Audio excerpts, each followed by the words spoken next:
Hello everybody and welcome, it's your boy Logic and we're back here with the BattleMania Season 4 Week 2. So I hope you're all doing really well today. How are we doing, Biblington? As well as Parkerilla, CJ, Mr. Rubber Duck War, how are we sir? As well as Benji, Hank, how we doing? Very nice, and the Dutch favour of course. It looks like here we also have, I believe that looks like Russian, I think. I could be very wrong, I do apologise. But unfortunately I can't read that, but I hope you're doing well as well. So welcome everybody here to the finals, and we're going to be here with Lunacy up against Rebane. So this should be very good.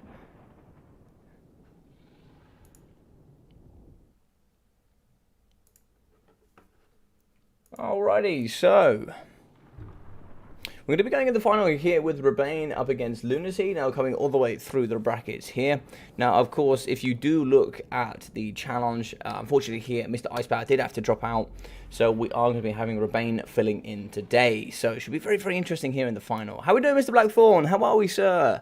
Hope we're doing very well.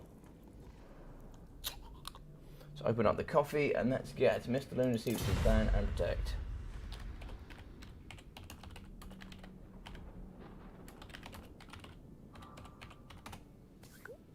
How is everybody doing today? It looks like we're DBD here for Rebane. Fantastic. We got some support in the chat. Love it. Who are you guys rooting for? Are we here for Lunacy or are we here for Rebane? Would you guys want to win?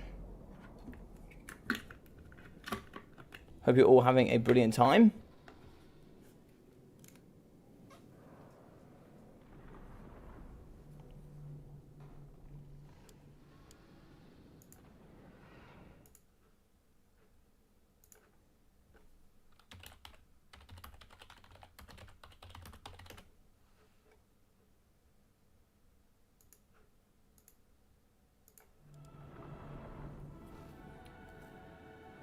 Alright, so it looks like here we're going to be having a Brett, Ban, Lizardman, and Darwy. Yeah, very good stuff there. And it looks like as a counter pick, we are going to be having Dark Elves. Fantastic. Hey, Icepower, how are you doing, buddy? Hope you're doing well. Nice to see you here on the chat again. So it should be quite the final here between these two legends.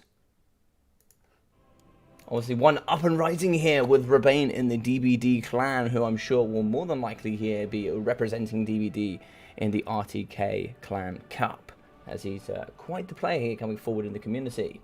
And Lunacy, of course, we all know him too well. He is the guy that knocks me out of every single tournament I ever play in, and he's that guy. That should be an interesting one. Yeah, maybe you could tell me a little bit more, Icepower. I know that, obviously, Icepower here, for those that don't know, Icepower is probably one of the best DE players in the game. I think there's a bit of a strange one for me as well. I think, obviously, this is very favoured here on the side of Britonia. Ah, I see. It seems to not be very good indeed. But it could be interesting either way.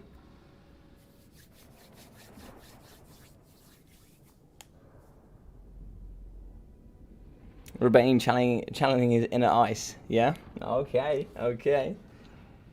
He's feeling him from a different realm.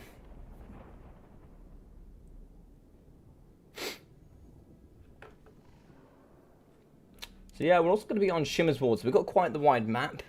Maybe you could be thinking some sort of, I don't know. This is obviously going to be very like cavalry based as well. And you know, as we well know in the game here, Britonia is very strong with their cavalry. So I am slightly concerned here for Rebane, but maybe we're going to get some sort of spear box here, something like that.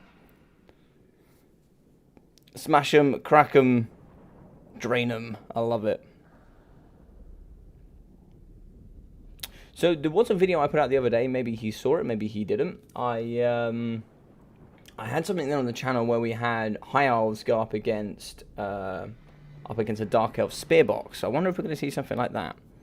Lunacy is a very good Brett player, so I'm interested in seeing what Rebane will do. Yeah, so as we well know in the community here, Lunacy is very good with his greenskins. He's very good here with his Britonia, and I believe he's also a very good Wood Elf player as well.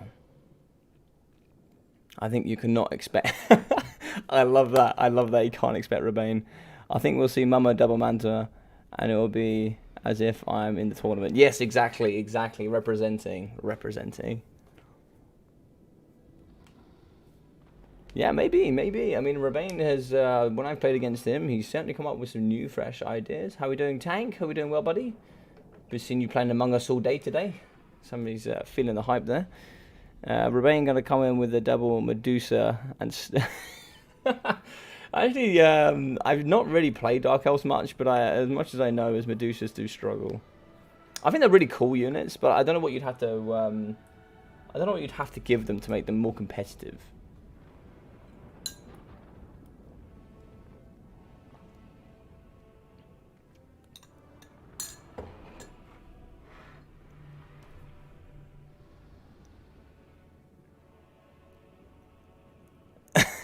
I saw a really nice build from RTK Kafka. He went 4 units of Dread Spears in a box with 2 Blackguard Nagon on the back. Sisters of Singing Doom to help with that rampage. He came in with a hero which has Chill Wind, I think. So it has -5 melee attack, -12% speed, and then he also had Dark Runner and the Heart Sword, and also Enchanting Beauty. So it's -23 melee attack and -9 melee defense in a 40-meter radius. And then he also had his Assassin there, which also came through with the... It's not Trophy Heads, it's Assassin's Trophy, I think it's called. Yeah, he had Assassin's Trophy, so you could have popped that on as well. And he just basically sniped things and just got rid of, like, elite cavalry. They just had, like, no melee attack in that radius. And I mean, this is true. Mr. Blackthorn does make a huge point here. The interactions are infinite indeed. Give me that juicy. I mean, what you could see here, you could maybe see some of the RLR chariots here. Yeah, for sure. They have poison, anti-large, armor piercing. How you doing, Netvet? How you doing, buddy? DE bad meme is getting old nowadays. It's all about the Norska. maybe we'll have a whole stream with DE up against Norska, who can meme the hardest. Witch Elf Rush, Rampage, Cav, and Yeet with the Dread Knights. Ooh, you mean going the true Artisan Tech Priest West way of just full push.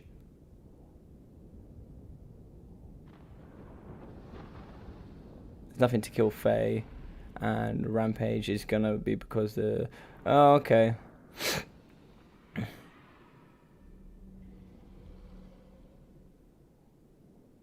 It'd be very interesting to see what Rebane has here in the back pocket, though.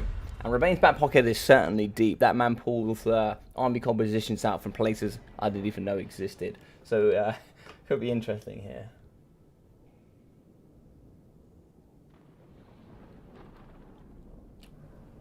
But what would you do in this? What would you do in this matchup, Ice Power? I'll tell you what, Nick, a bit. What would you do as Norska as well? I'd be interested what you do as Norska against, apart from Cry, what would you do against Norska? What would you do as Norska against Bretonnia? I'm sure a lot of people would like to know that in the chat.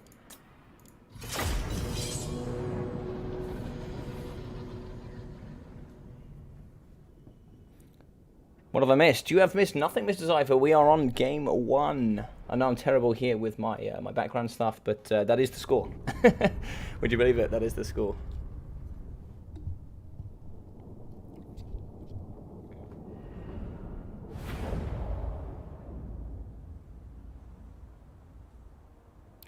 Oh, that's true, yeah. Don't make Ducky get his axe, Mr. Netbit. I'm a bit sad. Why are you a bit sad, Zypher? Tell me all about it, buddy. Tell me all about it. I'm here for you. What do you need? I know you're going to roast me for the next 6 or 7 hours. Okay, so DE versus Brett. What a sad matchup. What would you bring? What would you bring, though? I don't know what you'd bring.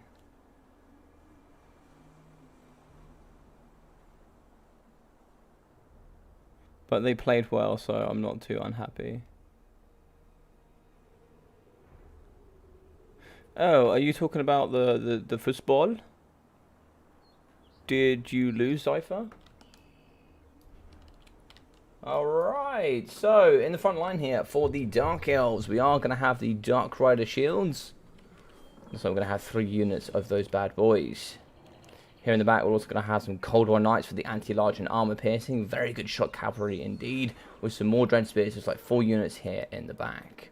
In the sky, we are going to be having Marathi with a double manticore. We love to see it. So Marathi here with the wand, as well as Deadly Onslaught, Soul Stealer, Enchanting Beauty, as well as Heartrender and the Dark Sword. Also be having Spiteful Conjugation, as well as Life Leeching here, and the Greater Arcane Conduit. We'll also be having here the triple Scourge Chariots for the anti-large armor piercing missiles. Fantastic. What's up, Mr. Hayden's phone? Hope you're doing well, buddy. But yeah, it looks like it should be. It's going to be pretty interesting here in the DE side of things. It's all going to come down to a lot of micro. But here for the Bretonia, we are going to have some peasant mobs in the front line. Looks like just 2 units of those bad boys. Where are they going? Indeed, they're going to be coming here and look very good. They're going to be using the side here. This is excellent work there. Using this. We're also going to have some spearmen at arms in the front with some men at arms, more men at arms, and then also some spears. We'll be having, it looks like, pox arrows in the back here. 1, 2, 3, 4, 4 units of pox arrows are quite expensive there on those. We'll also be having 2 Knights of the Realms, some Grail Knights, Questing Knights too as well.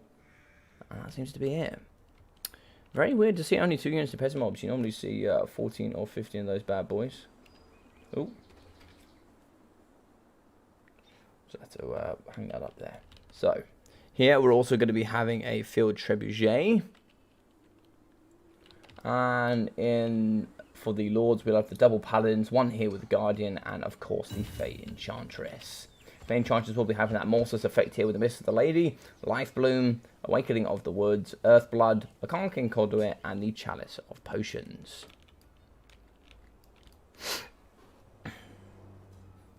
So yeah, it should be very, very interesting. Logic, we lost. We had an unlucky own goal but came back 1-1, then questionable red card, but survived until the penalty shootout. Ah, that's pretty unlucky, dude. How you doing, Venge? Wife stole my headset to stream her own stuff. Hope you're doing well, buddy. Hope you're doing well. Even though you can't hear me. Right, so it's like in the back here, we are going to be having the Field Trebuchet. Going to be shooting up against the Dread Spears. And we do have this nice platform at the back here. Now, you do have some cavalry. If you manage to force this cavalry out of position, just keep 1 unit here of maybe the nice, cheap Dark Rider shields to flank around the back nice and quickly and get into this juicy honeypot here. Coming over the top is going to be Marathi. Marathi's just going to try and fly over.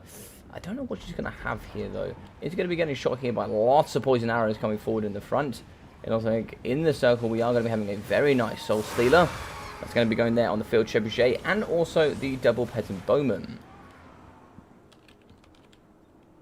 It's going to be a very interesting one there. She'll heal herself there for that trade.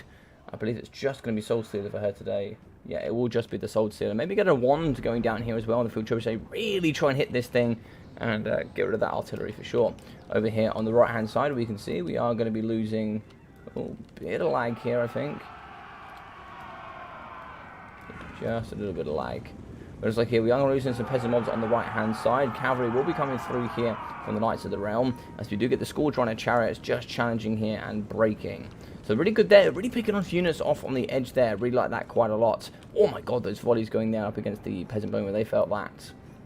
Over here in the sky, I like the fact that the Manticores are going to be waiting. They're going to be patient. But shots are going down here in your Cold War Knights. You do really need to be careful. That is going to be 5 models gone down and nearly 1,000 HP. Lots of shots going here up against the Scourge Runner Chariots.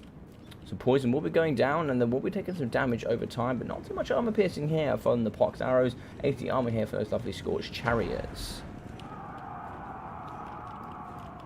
Field Trebuchet is still going to be shooting here, and still going to be aiming after the very still Cold War Knights. Surprisingly, still missing, but going to get some value there nonetheless. Looks like the Fey Enchantress is going to be coming over. She is 95 speed, so very good at catching up against these poisoned chariots. Anti-large shots hitting the Fey in the face, I believe. Actually, can't see her health there. She does a couple of hundred worth of health, so pretty good there. And shots now also going down into the Knights of the Realm. This is going to be a very patient match. But of course, you still do not want to be taking that value there on the Cold War Knights.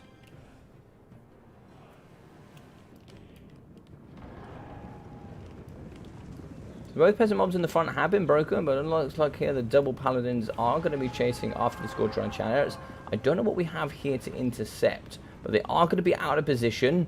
We do have 64, what's their normal speed? 84 speed. And he's going to be healing. They have broken a Scourge Runner. So the paladins here normally have 75 up against 84, so they should be able to catch in general. But Earthblood here going to be healing as he is just kindly escorting off that Scourge Runner chariot. Wrath in the Sky. Looks like there's going to be a wand here going down on top of the Knights of the Realm. Yeah, nice one, doing some pretty good damage. A couple of models are going to go down there. At least 5 models went down from that. But Marathi is taking an absolute punching here in the middle for that trade. That's very, very dangerous. But in come the Ferromanticores. Put one on each and really try and see if you can rip down some of this value. But as you can see, the Cold War Knights, 21 models left. 2,100, they've certainly been hit pretty hard as well. We're also going to be losing one of the very expensive, or at least one of the 3 very expensive Scourge Runner chariots we have here. So we do have the very fast Fae coming after for a bit of a chase, and unfortunately here getting caught as well. Scourgers are going to go into combat, and they are going to be fighting up against the anti-large paladins. Wrathy is going to come over. Looks like we are going to have a Soul Stealer going down as well on the Fae. So lovely Soul Stealer should be able to heal herself up quite nicely from that. That's also going to be able to hit Fae pretty hard for the most part. We do have a rampaging Ferromanticore here in the front. And unfortunately here, it looks like he's going to be fighting up against the men-at-arms. He's struggling a little bit. No, is he going to come in the back? Not too sure what this Manticore's doing. He's kind of glitched here in the middle. He's sort of rampaging, but not really doing anything. So I'm a bit surprised what's going on there. It's just going to be flying and getting shot there, unfortunately. But in the back, we do have Barathi, a Healing Cap already coming forward here, which is looking pretty dangerous here for the Dark Elves. Banners of Power shifting here into Lunacy's favour. And it's like here the anti-large cavalry for the... Well, sorry, the not anti-large, sorry, the anti-infantry cavalry are going to be fighting here up against the Feral Manticore. Charging into the front here up against the Dread Spears as well. They should be able to clean out shot pretty quickly, as we do also have the other unit of Questing Knights fighting up against the Dread Spears. Dread Spears should be able to come in and maybe try to see if they can pin up against the Paladins, get some good work down there in the middle pocket. But we are going to be losing one of the Manticores here in the middle. Maybe see if we get Marathi in. Is that going to be a Soul Stealer going down there, or is that an Earthblood? Looks like it is going to be an Earthblood. Going to be getting that healing and make see a counter here coming in for a Soul Stealer. Yes, we're seeing an immediate counter coming in from Soul Stealer. They'll be hitting up against the Knights of the Realm as well. Looks like here the Scourge Runner chariot down to 2 models, 540 HP. We will be losing that momentarily. Also going to get a charge in here for the Dark Rider shields. They are going to struggle here just a little bit up against the Grail Knights, the anti-large cavalry here. Scourge Runner's getting low on ammunition, but they are going shooting into the pocket.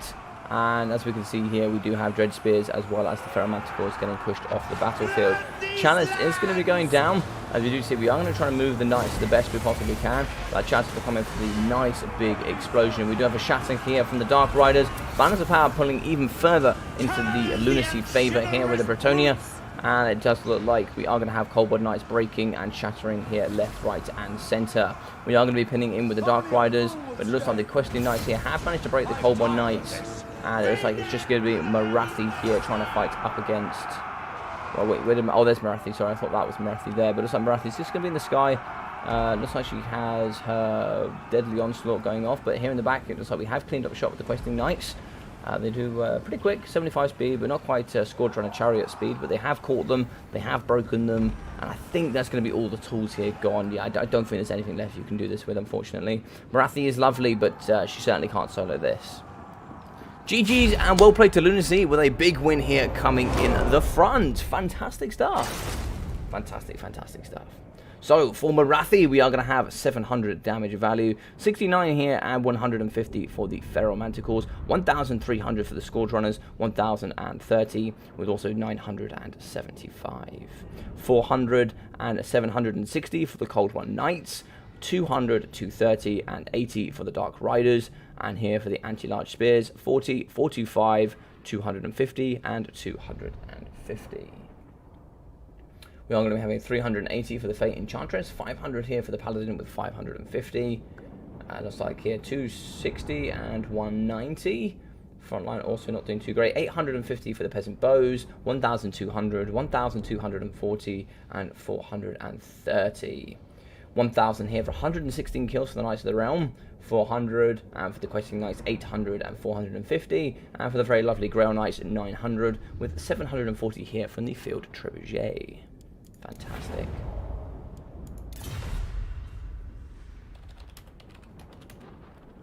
What about close to the line though? I think you've got to give space to flank. I think that was more than acceptable. I don't think anybody...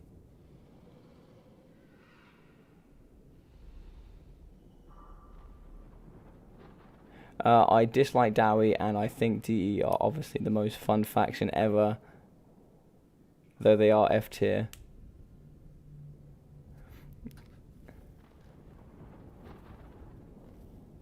I like Dark Elves, to be fair. I think they're quite fun. Logic. I dislike Dowie, and I think they are obviously the most fun faction, even though they are F tier. I wouldn't say they were quite F tier, but let me have a word.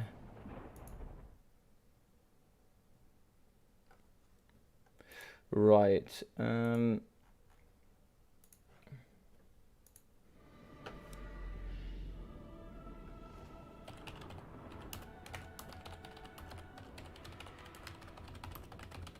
Cool. It is fine. So essentially, there's a pool here. As you've got to see here on the live stream, the pool, you can actually go round the pool and flank to the back. Maybe players don't know that. Maybe this is a map I have to take out of. Maybe this is a map I have to take out of the fixture, because I think a lot of people don't like the map and they don't really like the water element. Yeah. She is hot though. Fair enough. Yeah, Mama Double Manta is the art needs to be practiced to make work. Yeah, no, like I think like any faction, if you put enough work in it, you can certainly do well with any faction in this game, including Beastmen. Like watching Papa Palpatine play Beastmen is something special. But yes, I will agree. It is hard to play Dark Elves at this current time. So it is Troll Country next.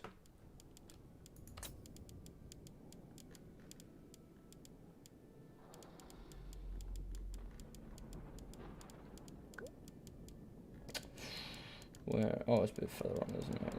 Troll Country.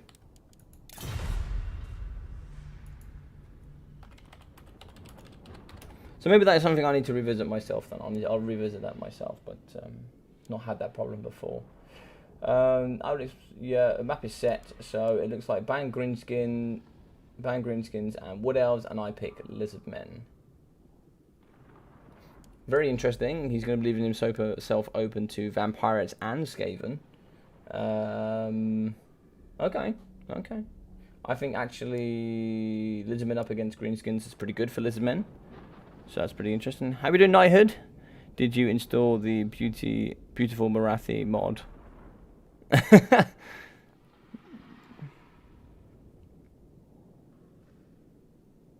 Oh, of course you would like it, Zypher. Of course you would. GG's indeed. I hope we're doing well, Parker. Sorry that you couldn't participate today. But thank you very much for hanging out here in the live stream.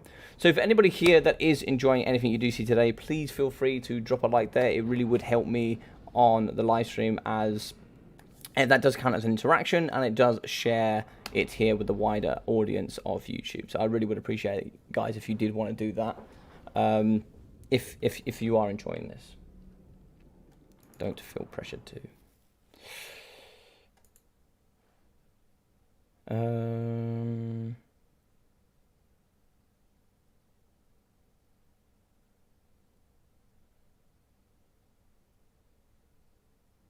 Do I need to settle another Beastman grudge?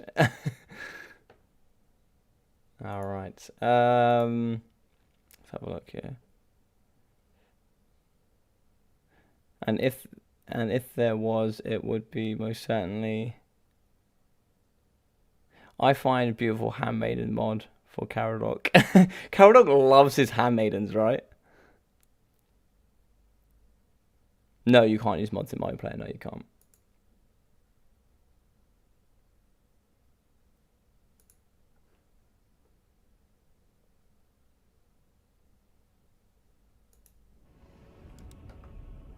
Oh, looks like Lunacy's going for a mirror. I love it. I love it. Right, let's change the scoreboard. So, we have 1 here for Mr. Lunacy. Perfect.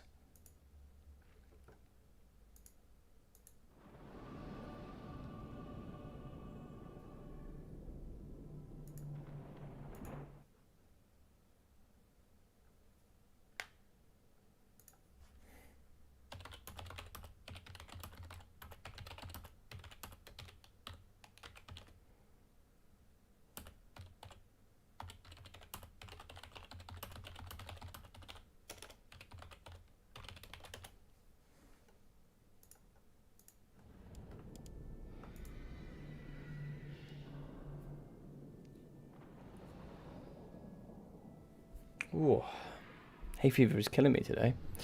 Not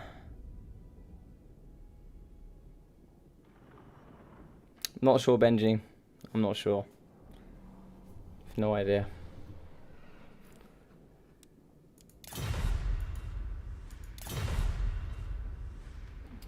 Apologies, guys. I did actually get a call halfway through that, so let me just double check that.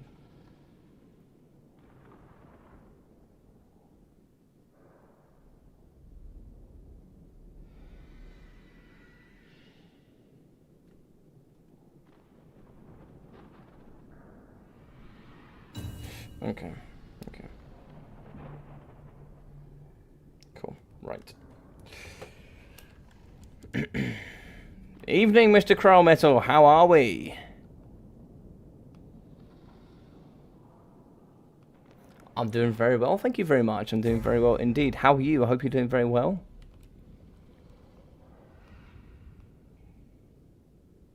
So we're going to be going through to game 2 here. It's going to be a very nice Lizardman mirror match here. We often see these with Lunacy. Lunacy does like the Lizardman mirror match. I think some of the answers you have here is Razordon hunting backs. They're pretty good in this matchup.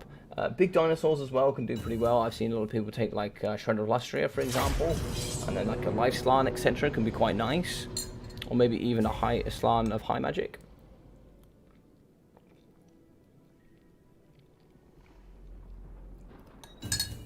Let's get some coffee down the hole there. Right.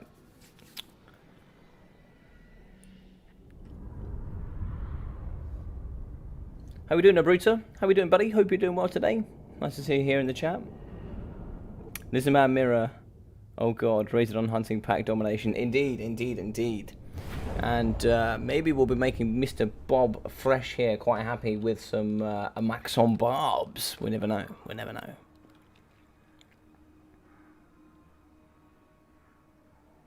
They could both be gentlemen and agree to bring the shredder of the memes. I hope so too. I hope so. That'd be fantastic.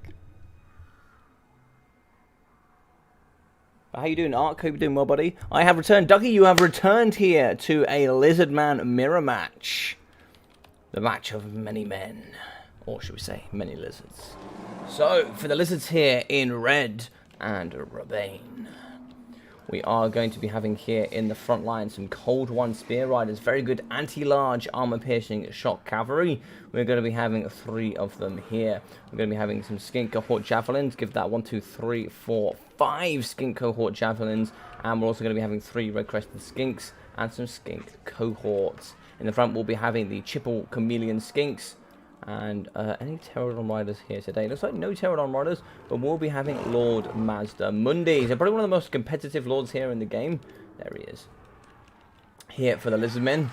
He will be here on the true leader of the Lizardmen here, Zlak. And Zlak will be bringing the Ruination of Cities, as well as Banishment, Shield of the Old Ones, Apotheosis, Net of Amentok, Cold-Blooded, Sunburst Standard of Exotl, the Greater Arcane Conduit, and Rolling Skies. Now, if you do ask the Rubber Duck of War, the true leader here, and the one that does lead the Lizardmen, is going to be this big boy here, and not the little frog thing on the top. So, you know, you ask him about his theories. I'm not saying whether he's right or wrong. I'm just saying, listen, it is what it is. So we have 3 units on the Chameleon Skinks on the left-hand side, as well as some Skink Cohorts. Mixing in here with some Saurus Spears as well. Skink Cohort Javelins, Saurus Warriors, some more Skink Cohort Javelins, some more Spears, more Javelins, and some Cold One Spear Riders here in the back for the anti-large shock cavalry.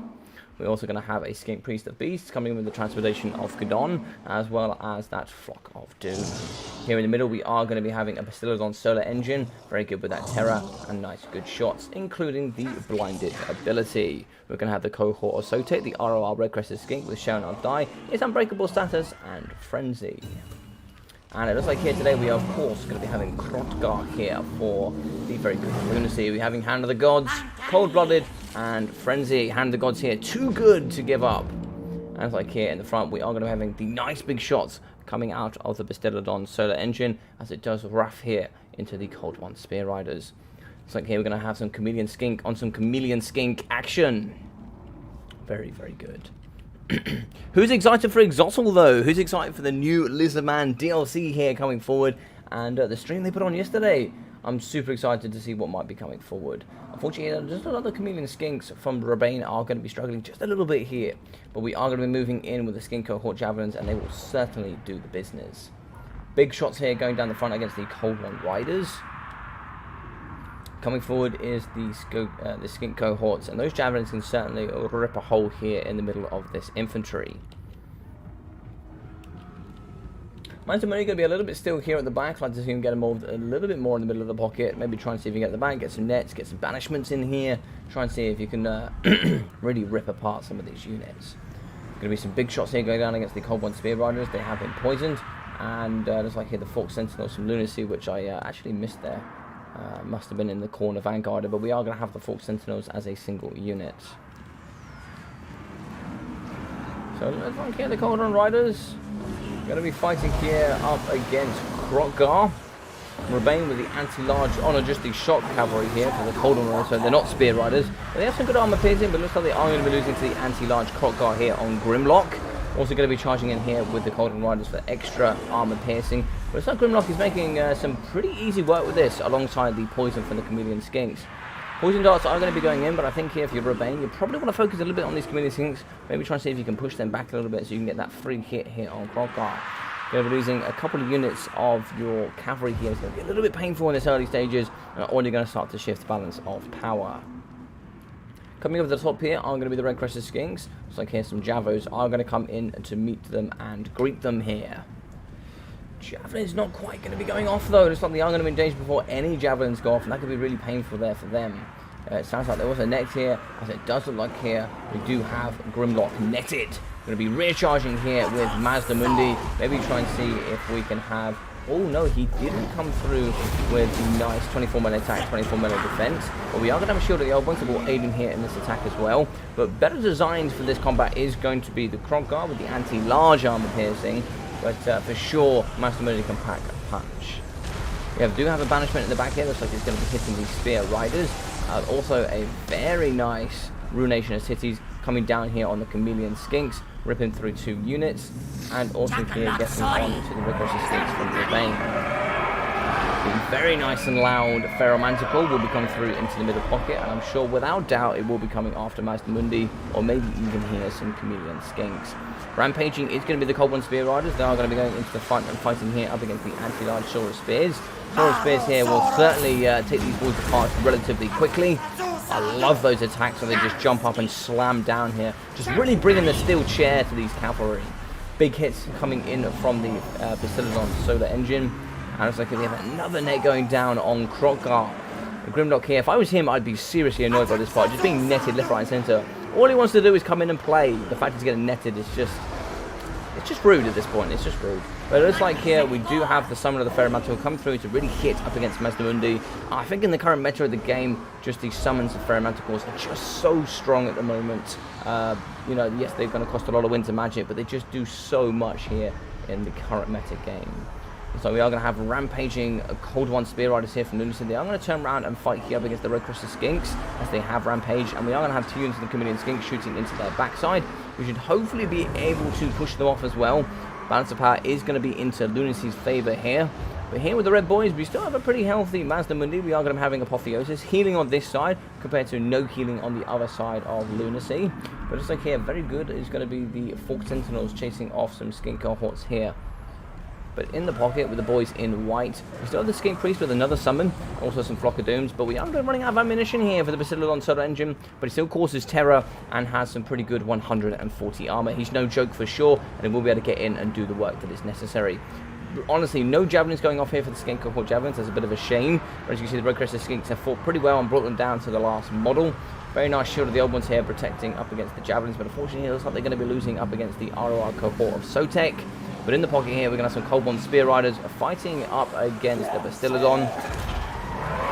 They should be able to do some good work, but it looks like they are struggling. Is it the Spear Rider? No, it's just going to be the Cold Bond Riders. I apologise. Just armor piercing, no anti-large. Another Ruination of Cities here going down on top of the Chameleon Skinks. Excellent stuff, breaking one unit, nearly breaking a second unit as well. But it looks like Mazda is going to be getting hopped on here by the Fork Sentinels and also Grimlock. In the middle here, we are going to be losing the ROR Red-Crested Skinks as they are trying to fight for their lives here up against these massive Terranor Riders. Coming in for the periphery is going to be the Red-Crested Skinks here from the big Rabane. He's going to come in and try and see if he can assist in the removal here of these flying pests. But it does look like here we are going to be moving away with Kroggar from Lunacy. He's trying to get his way out of there. Doesn't really want to be getting shot here from the Chameleon Skinks, but we do have the Chameleon Skinks on this side. We do have that pressure that can get around the flank and continuously poke into Kroggar. Big shot, Hand of the Gods there, going down against Lord Master Mini. Some really good damage there. He is going to be using Cold-Blooded to maintain himself here on the battlefield without breaking. But unfortunately in that trade, you are going to be losing due to Terra 2 units of your very nice Red-Crested Skinks as they get shot and aided here by the Chameleon Skinks. Net going down on top of Kroggar with a nice summon here coming from the Ferromanti. He's going to be coming in for the backside here of Lord Master Mundi. Big hit there. Does it connect? No, it doesn't look like it does connect. He's not going to fight this. He's going to try and run to his best of his ability. Javelin's coming in as well to shoot up against the Ferromanticore. They will slow him. He's going to have to fly and try and see if he can come down. Probably going to be trying to waste as much time here as you can until you can get another Apotheosis. Shot coming in though. It does hit Mazda.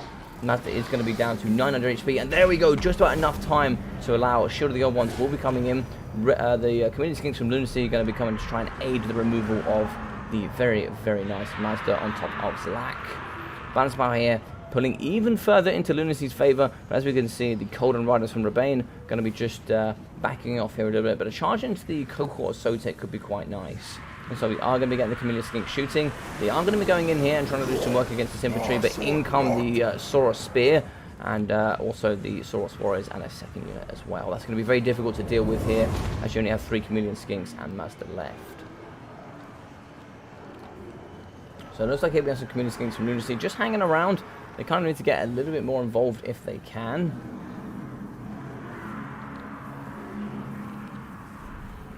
But it's like Rabane here is in the back. He's just going to be waiting patiently with this ammunition. You need to use it at the right stage. I think here aiding and maybe shooting into the Bastiladon might be a little bit better. Reduce some of the stats in here coming from the Bastiladon and try and see if you can aid in Master Mundi. Looks like it's going to be thwapping him with his tail, which is not brilliant there if you are the wielder of Mazda. But here we go. Kroggar is coming in. Do we have a net? I don't think we do, so he will be coming in for that charge. Lovely leap coming in from that Carnosaur. It looks like Flock of Doom is going to be going down as well. 350 HP, damage coming over time. Looks like we are shooting here into Kroggar as well. We have shattered, and that is going to be the game and the semi-final.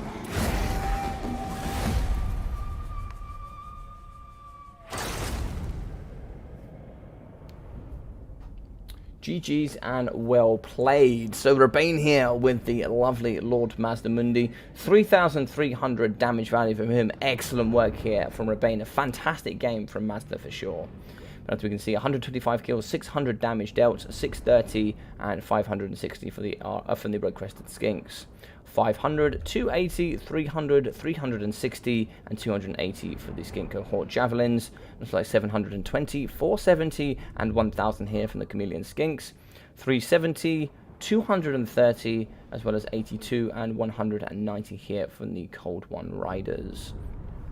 Can't help but think, maybe if that had been a little bit different, if you bought some Cold One Spear Riders, maybe the bit of the extra anti-large could have gone maybe a little bit of an extra way there, maybe. Maybe interested to see as Ducky's in chat, maybe what he thinks. Chakax, thank you, Ducky. That was exactly the guy I was thinking about the other day. I was talking to Swiss Pikeman, otherwise known as Artisan Tech Priest, and Chakax was the guy I couldn't remember.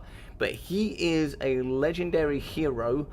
He's a temple guard, right? He's a very special temple guard that can slow down time. That's correct, I think. That's correct. That is correct, I believe. But here, 2,200 for Krokgar, and 2 very nice Manticore summons here for the Skink Priest, 620 for the Spears, 500, and 184 kills for 900 damage dealt here for the Saurus Spears. 88 kills for 880 for the cohort of Sotek, 180, 260, 170 for the Skink cohort Javelins, and it's like here 570, 1084, and 900 for the Chameleon Skinks. We're going to be having 620 from the Cold One Spear Riders, as well as 500 here from the Fork Sentinels, and 1,400 for the Bastillodon Solar Engine. So that is going to be 2-0 here to Lunacy. Oh.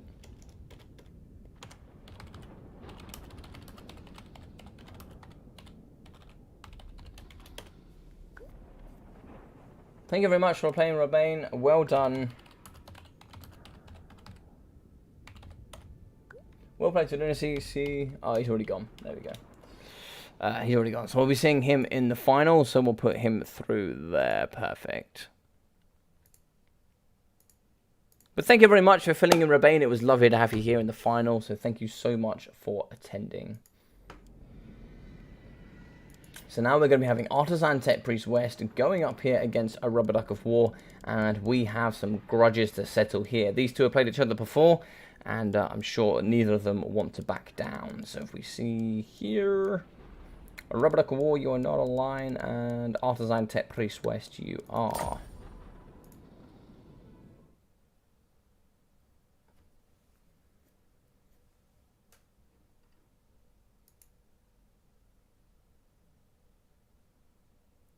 All right, so it looks like here we do have an image for the final.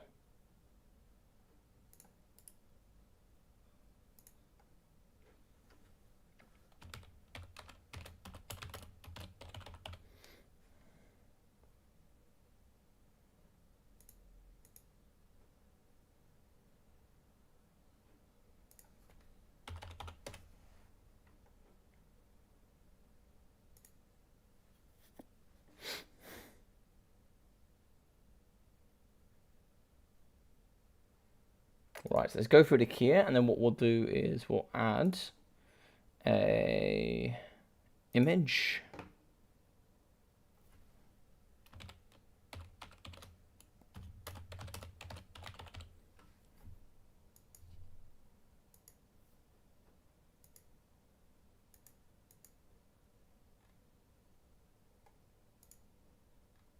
Let's see if we can find it here.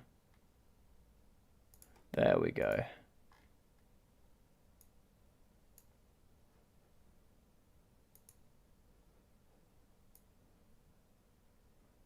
I love it. I love it.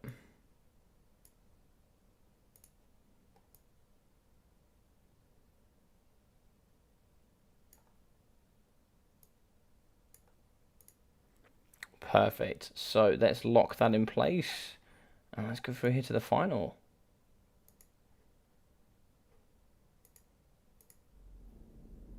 All right. So we have the two men here ready to fight it out in the final.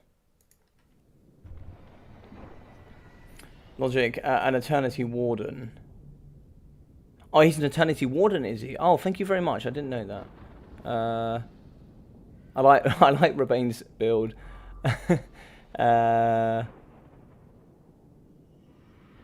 Sorry, I was laughing at lots of swag. Not laughing at the comment.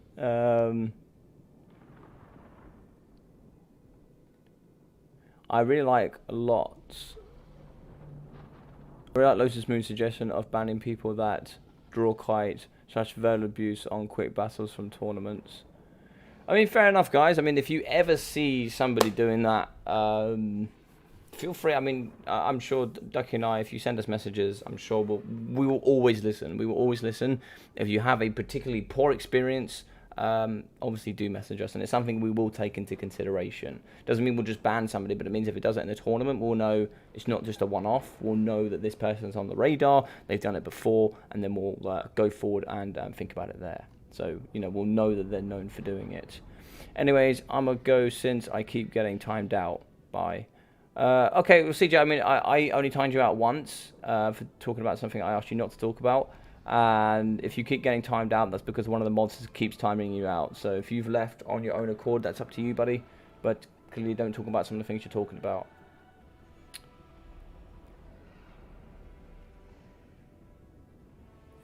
Zypher, yes, I didn't want to start drama here, but there certainly are. What was this, sorry?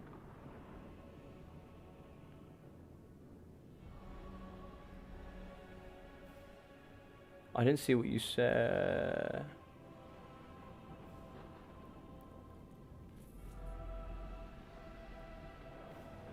Ah, it looks like Arbiter actually, Arbiter actually asked the thing I needed to know for Artisan Tech Priest West the other day, so thank God he told me.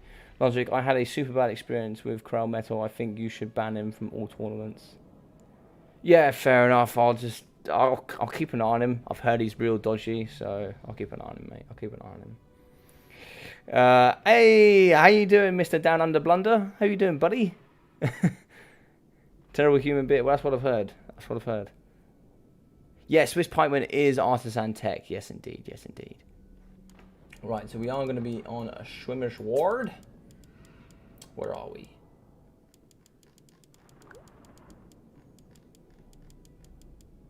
Schwimmer's Ward. There we go. Oh, dearie me. There were lots of chat here. Let's catch up with this chat, ladies and gentlemen. Let's remember to hit the like button, guys. Oh, thank you very much, buddy. I really appreciate that. Yeah, honestly, guys, it really helps here on the channel. You might not think it does, but if you do like and subscribe, it really does help support me here on the channel. It really would. But yeah. Oh, looks like we have a bit of support here. Got to make up for those random 2 dislikes. Well, you know, it's the way it goes sometimes. That's all I'll say. But yeah, thank you very much for the support, guys. I do appreciate it.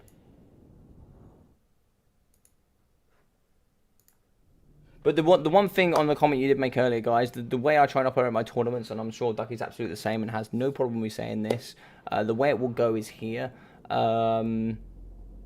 We want these tournaments to be competitive. So if we take DBD and we take BattleMania, we want them to be competitive, but we also want them to be fair and fun. That's what we want. That's what we care about. As long as you guys are, as long as it's competitive, it's fun, you guys enjoy it.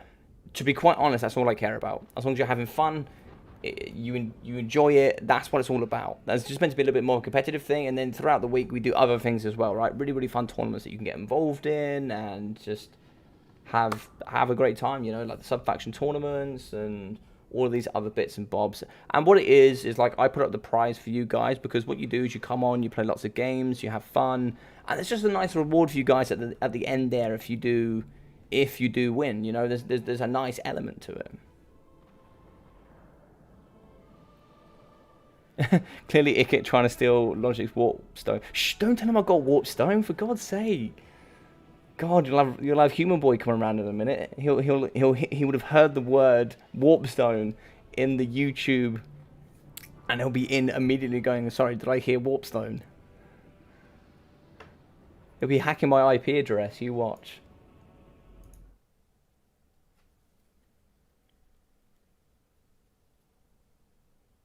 Oh yeah, I think yeah, no worries. I mean, I think we all knew that Zypher was joking about Krell. Krell is a really, really nice guy. If anybody didn't know I was joking, Krell is a really, really nice guy. Damn, it's no robot rubber duck. 7.5 out of 10 for the screen blocker. I mean, Ducky just sent this in, so I had to throw it up there, right? I had to throw it up there. Oh, hang on. Right, so we need to catch up with this. Let me change the scoreboard here. So we are going to be having scoreboard 1, and we'll have to put that. It was 2-0 here to Lunacy, but we'll put it back to 0. Well played to him. Thank you very much for Rebane for stepping in very, very kindly. That was really nice of him. So we'll go here with Lunacy. So we'll be changing that to Artisan Tech Priest West. And there we go. So for anybody that doesn't know, the one thing I'll very quickly say here, just whilst I have all of your attention and we're waiting, just so I do not forget. So for those that don't know Rebane also does some really, really cool content. So if you guys go onto Twitch here, and you want to see some stuff from him, he's from DBD, really, really, really cool dude. Pop there and go check him out on Twitch. Really, really nice guy, fantastic, honestly, fantastic dude. So go check him out. Go give him a little bit of a follow there, and he's actually starting to do some tournaments coming forward in the future, so he'll be doing those there on the channel. So go see some of the awesome stuff he's got to offer. You can also go into my Discord, go down to other tournaments, and you'll be able to see some of the stuff he's put up there as well as the lovely Human Boy, yes. And also, please go on to YouTube and check out Mr. Ice Power.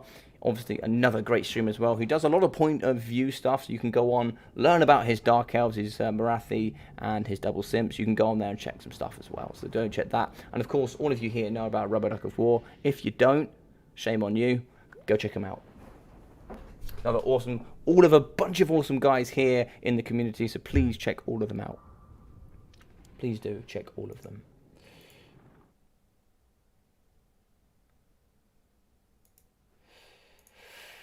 All right, so we have here Rebane. Yeah, so thank you very much, Rebane. Please check him out. And then we're going to be having Ducky.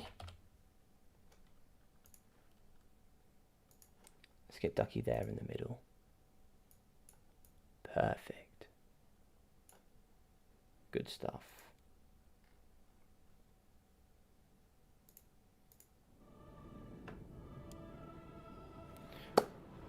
The biggest grudge Malekith has with Marathi, which does not let him cuddle in bed at night when it's raining and there's a thunderstorm going. Terrible, terrible stuff. I think that's actually a grudging if you're Zypher. If you're Zypher, the biggest grudge is the fact that he can't cuddle Marathi. I think that is the biggest grudge.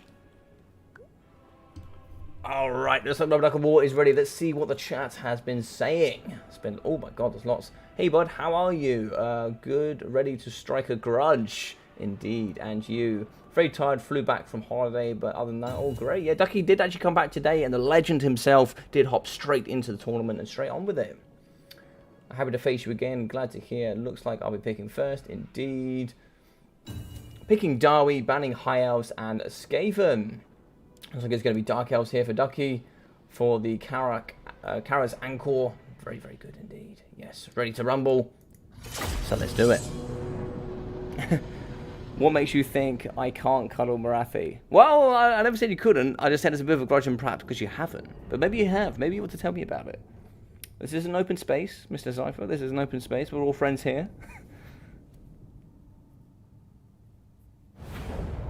So if anybody here does know Artisan Tech Priest West, he does come with some amazing builds. This guy comes with stuff that I've never even thought about before. Some stuff that he brought a brilliant build here up against Mr. AC Moore in the Dowie tournament, where we had Dowie going up against 14 other factions. By the way, that vote will be going ahead tomorrow. So for anybody that did see the Dowie tournament, it was Dowie going up against all 14 other factions. We are going to be going forward in the future here, where you will be able to vote for the next one that's coming forward. Is either going to be Lizardmen or Beastmen. I'll be putting it there on my Discord, so vote for what you want to see. We'll be finding either 14 Beastmen mains, or we'll be finding 14 Lizardmen mains. So here we go. Oh, blocker, yep. Thank you very much, guys. I really appreciate that. You know how bad I am at that. Oh, God.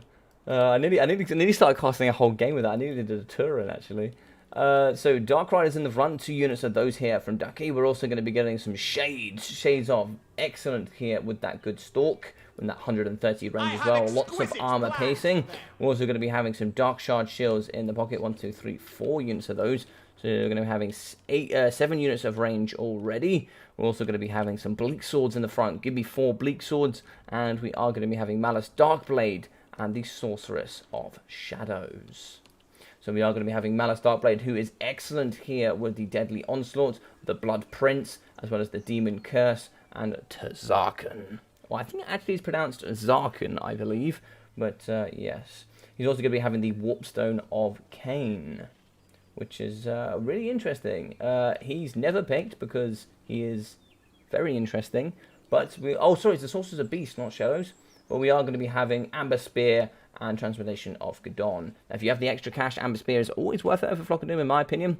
But yeah, I'm sure here we're going to be making Ice Power and Zypher very, very happy here with Benji seeing some Dark Elves. And they're going to be stroking the grudge here out of these boys. We're going to be having Longbeards in the front. Lots of these cheeky Longbeards. 5 units of these long old boys. And we're also going to be having 2 units of Thunderers and the very nice Ulthwar Raiders. Now, for the ROR value compared to the normal ones are 650, but these boys here for an extra 100 for 750 are some of the best ROR value you can get from upgrading from the normal units. We're also going to be having 3 Slayers in the background with 2 units of Rangers. So very nice there. It looks like 1, 2, 3, 4 units of Rangers. Very good at dealing with all of this range. So it's going to be a bit of a range off here. And in the front here, we do have Grombrindle, the White Dwarf. So obviously you guys have seen all of the Dowie stuff coming forward, and it would be a bit of an understatement here to say that I was just a little bit excited. Only a little bit. Artisan is ridiculously good. No easy task for Ducky. Indeed, indeed. Typha, I see you're a fellow tariff man of culture. I wouldn't say of culture, but yeah. No quadcopter, almost disappointing. Ah, yes, after my build against you, Benji. Did you like that build? Which one did you prefer? Did you prefer my the build we played first, or did you prefer the build that we played with the gyrocopters? Which one did you prefer to play against? But Knight of Lizardmen would be good, but could also like 28 Manticore summons. Yes, you do see a lot of Manticore summons. My ears might blow before then, but yes. It's almost good he did not take that many copters with that amount of dark shards. Yeah, this is a pretty common pick here with this much range. I feel that's what I've seen. I think this is the best way to go. Just mass range, because the Dowie just can't keep up with you. But yeah. Can't wait for the DLC to hit so that Dowie can refill the ammo on the unit copters and bombers. So it will actually refill the ammunition for the... it won't actually refill bombs, it's just going to refill shots. So you won't be getting any of those bombs you drop back. It's just going to be the ammunition there for the brimstone guns in the front. Oh yeah, Duff Man voice.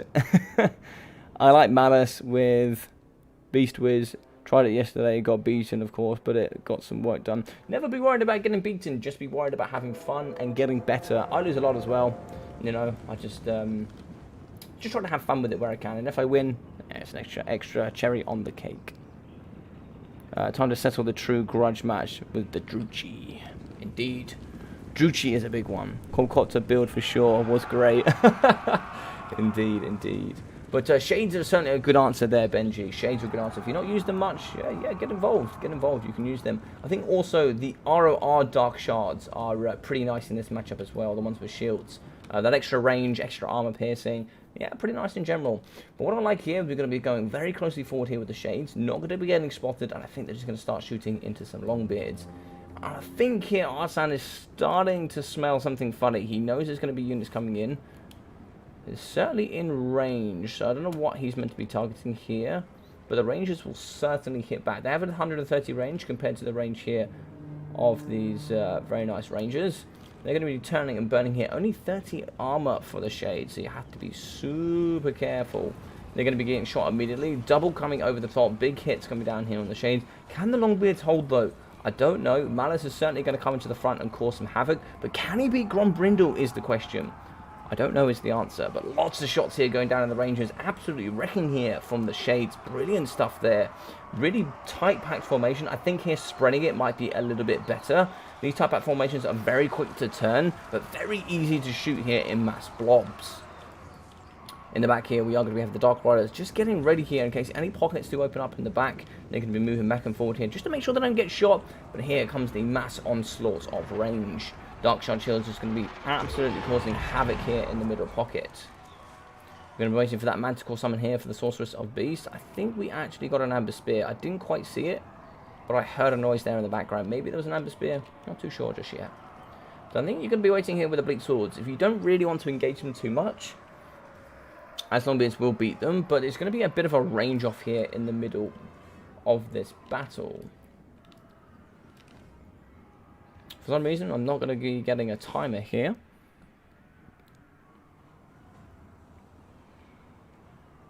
Enemies in lore, why? Only there are enemies in lore because of Snorri Whitebeard or Grombrindle and Malekith. So basically, Grombrindle came back. He basically was so vengeful, he came back from the dead. Vengeance was so high, he came back from the dead. And because he made Malekith promise that he'd never betray him, or never betray the alliance between the High Elves and the Dark Elves, I think, or no, the High Elves and the Dawi, I believe. And when he betrayed it, he was there was so much vengeance, he basically came back, pretty much. And then he swore an oath to kill Malekith, pretty much, I believe. Yes, exactly, Quail. Classic elven betrayal, classic. Yeah, so Dark Elves were once High Elves, yes. Yes, they were once High Elves. But obviously, during the Great War, I believe they disbanded. Did they disband during the War of... well, I am saying this incorrectly from the Dawi point of view, but from the High Elves, from the War of the Beard, did they disband there, and then they broke off and make the Dark Elves, I believe? So it looks like here, maybe another Amber Spear in the side here from the Sorceress. No, it looks like the Amber Spear was cancelled. No, Amber Spear is going to be going down. The Amber Spear going to be coming through. Nice movement there from Artisan. Not going to be hitting too much here, but it looks like I'm trying to get a good side-on view here from the Sorceress of Beasts. Could push some Slayers out here. Maybe try and see if we can push back the Sorceress. We're not going to be seeing any Manticores in so far, so it looks like the range here from the Dark Elves is going to be really trying to outrange the lovely range of the Dawi. We're also going to be getting the very nice Ulthwar Raiders for. They do have that lovely ability here, so if we do get in once these guys do try and kite against each other, we'll be getting the Ulthwar Raiders, then the lovely ability here, which is marked by Ulthwar. So I believe that's going to be going down here. So marked by Ulthwar is negative armor, negative missile, and negative parry. That's going to put them down to 0, and also going to be losing their shields. They normally... So just like, Dark Shard shields here. So shields are normally silver here, as you can see. But when that pops on there, it actually drops from silver down to bronze. And if you have bronze, you go from bronze down to nothing. Obviously, if you don't have any shields, then you know it doesn't matter either. So they're going to be dropping Bat-wise, that is on, and that's very wise there from Ducky, so it's not taking too much value. But here, it looks like the Ulthwar Raiders are just pretty much going to be getting shot. In the back, though, we do have the Dark Riders really trying to get into this pocket, this juicy, juicy jar. If they go a little bit thinner here, they might be able to pop through here and get on the Rangers. Looks like the Slayers are going to come out to meet them. And this is where certain runes here forward for the Dawi are going to help. Like a rune of speed there. The speed rune can be very nice. That plus 45% speed and the plus 24 melee attack could really chew apart those Dark Riders there. If they do go in, you pop that, you immediately hop on, and they're dead before you know it. Very good at deleting certain models. Looks like here the Ulthwar Raiders are going to be coming forward, trying to see if they get some shots into the backside of the Dark Shards. They do have an amazing amount of missile strength, 58 armor piercing as well. I think they have 41 base armor piercing. It's just so much armor piercing. But coming forward here is going to be Malus. Darkblade is going to be fighting up against those Longbeards. Let's see what he does. So he's going to get involved. Now that is going to prevent them here from moving forward. And in come the Shades. The Shades are going to be trying to shoot into the backside as well. I think they just about have enough range here to shoot. And it looks like here in the backside, the Thunderers as well as the very nice Rangers have been compromised by one unit of cavalry, which is really good work here from Ducky. We don't quite have the Slayers over here in the pocket as well. Not too sure the rest of the Slayers are. So the Slayers are going to be fighting the front line here up against the Witch Elves and the Bleak Swords. And it's like in the back, we are going to be shooting those Dark Riders. In the pocket, we have lost the Ulthwar Raiders. But in the front, we are going to be having the Slayers here fighting up against the Bleak Swords. Now, the Slayers going forward is good. They're pretty quick. Good at shutting down here in the backside. But it looks like here coming to support is going to be the Longbeards. We have lost those Slayers, unfortunately. That mobile cavalry here for the Dwarfs is going to be going down.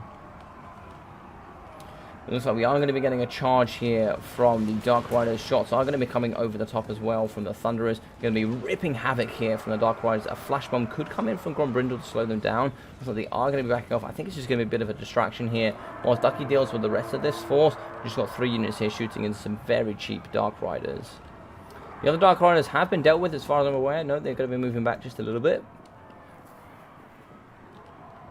Shots will be going down here into their flanks. So they're going to get hit pretty hard here. No shields here from these Dark Riders though.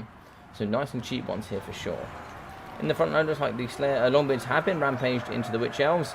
And Longbeards and Slayers are going to be taking on the rest of these Bleak Swords and Malice Darkblade.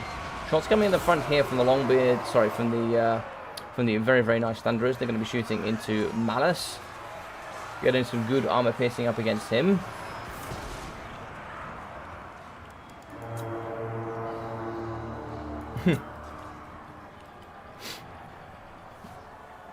But over here in the back, looks like we have managed to hop on using the Dark Riders again, trying to shut down this backline range. Wood Elves here are going to be fighting up against the Longbeards. Shots coming in from the Shades.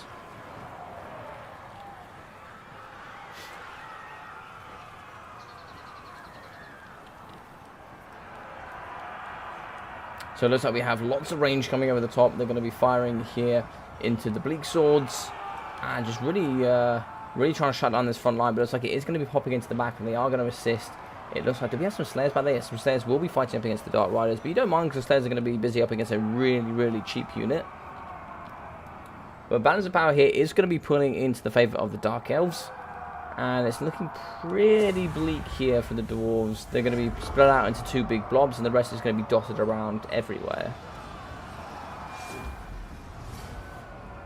Apologies, I can't stop it. So it looks like here in the front, we are going to have rampaging Longbeards. It looks like all the Demon Curses going down, so negative leadership and negative melee defense as well as that rampage. That comes in here from Malice, I believe.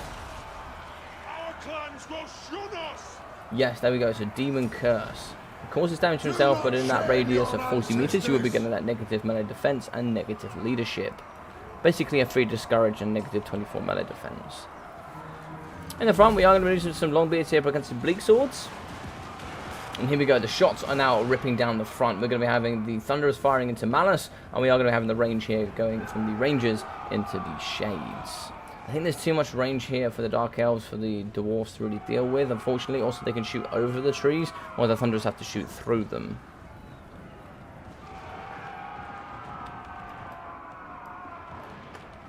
So we have some Thunderous shots here going into Malice Darkblade.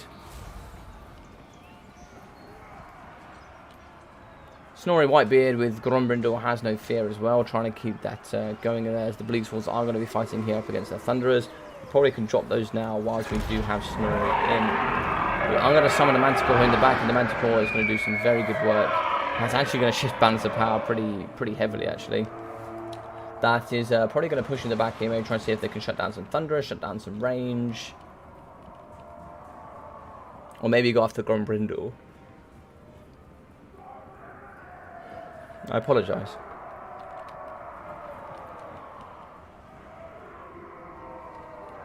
So this time we're going to have 1, 2, 3, 4, 5 units of range left here up against 1, 2, 3, 4, 5, 6 units of range. We're also going to have some Bleak Swords chasing off some Longbeards. 2 Longbeards here on the periphery that are coming back in and getting involved, but there's nothing really here to stop the Pharaoh Manticore. Don't know what happened to those Slayers. Looks like the Slayers went to the front line to fight. Looks like here we have 7 Slayers left here fighting up against Malice, and also here up against the Dark Shards.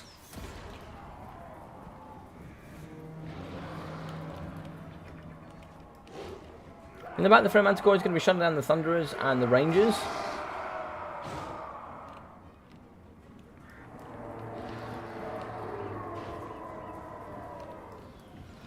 And looks like here's going to be mass Rangers piling into the front of Grombrindle. But it will be unbreakable, so we'll be able to fight here for quite some time. But this is quite a juicy blob here. Looks like they are going to be expanding and running away. It's just going to be a bit of a kite here. Flash bomb going down.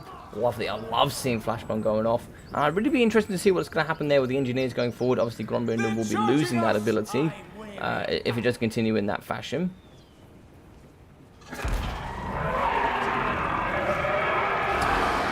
A second Ferromantical. I'm surprised there's enough Winds of Magic for that, but there's another Ferromantical coming down. And it looks like it's going to be Grombrindle versus the World. Yes, it is. It's going to be Grombrindle versus the World here. Grombrindle, big hits coming down here. I think the Zarkin has gone off. Yes, the Zarkin is going to be out, and he certainly has some brilliant stats here. Ferromantical coming in as well, as he is trying to fight here up against Snorri. What's the stats here? 96 melee attack, 460 armor piercing, weapon strength, and Gromby's 45 melee defense is... oh, big hit there from the axe coming through, but he's just exhausted at this point, and Snorri goes down for the count.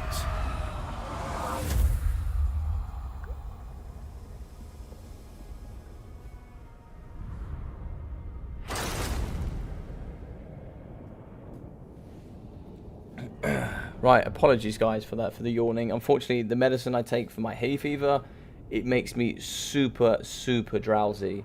So I do apologize. It's unfortunately something I can't help. Hey, Big Cypher!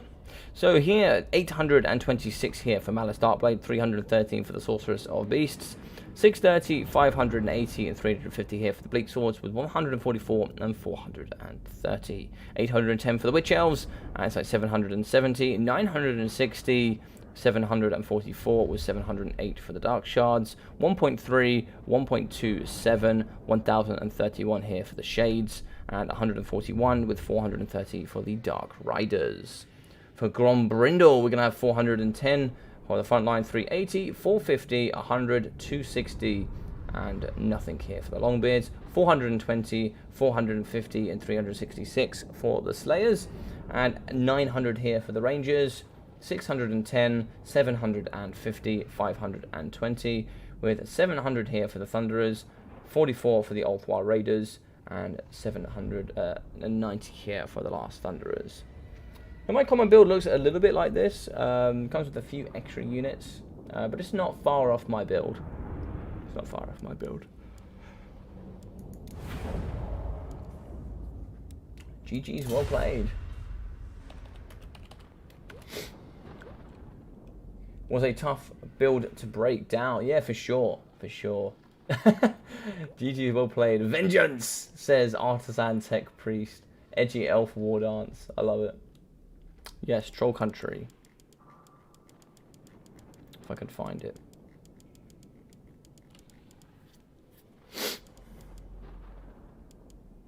Troll Country, there we go. There we go. No problem, Logic. That's part of life. Health and mental health are all first, brother. Yeah, I just wish it wouldn't happen, but I need to do it again. I need to yawn again, but I wish I didn't.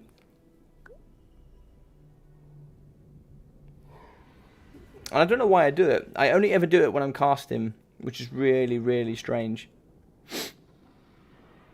Now we got the Dowie loss out of the way. Arson Tap Priest can win.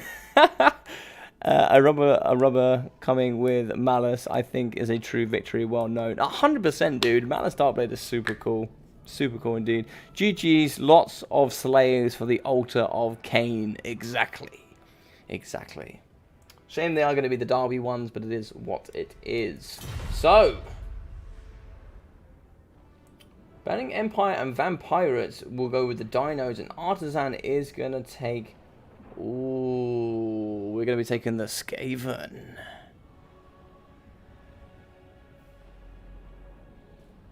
The Thagoraki. Who is a fan of the Thagoraki? Who's a Skaven fan here? Anybody in the chat? Big Skaven fans here?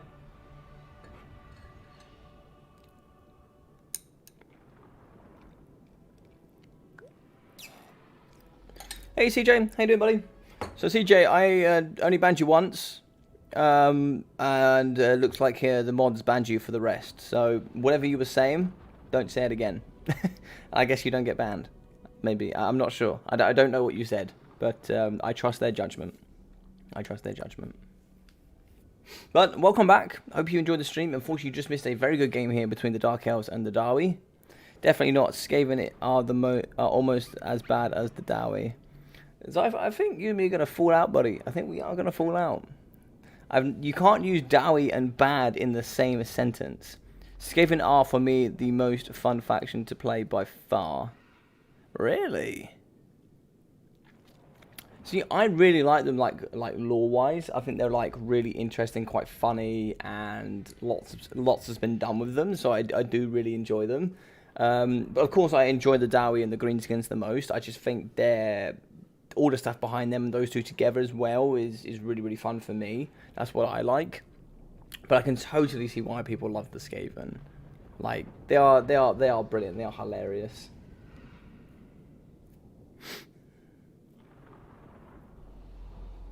Yeah, they are fun to play. They have lots of fun units. They have so many different ways you can play them. Yeah. And that's why, by the way, I don't remember when you had really bad hay fever. I've kind of got it now, buddy. I've got this pump for myself. So what it does is it allows my airways to be a bit more open. And what it does is it protects me from the pollen coming in. So it allows me to build a small immunity over time. But the problem is with that is it causes a really big drowsy effect for me. So I get like quite tired, although not like tired, but it makes me feel really tired, and it makes my body like feel quite lethargic. But it does that anyway, as the really nice Steel Bonnet sent me some good stuff to read. It really does affect. It actually really has a big, profound effect on your immune system. Hay fever. Remember when he had bad hay fever? So every single evening. Well, I got about yesterday. But the same units are really annoying to play against. Get your mattress cleaned, bud, trust me. Really? Okay, I'll take your word for it. Or do you think I'll get it like, I'm not sure the correct terminology. Is it fumigated? Is that the correct word? I know you can send them to like special places and you can get them like properly cleaned. Or is there something I can put on it myself? Something at home, Krell? Cooler to speak.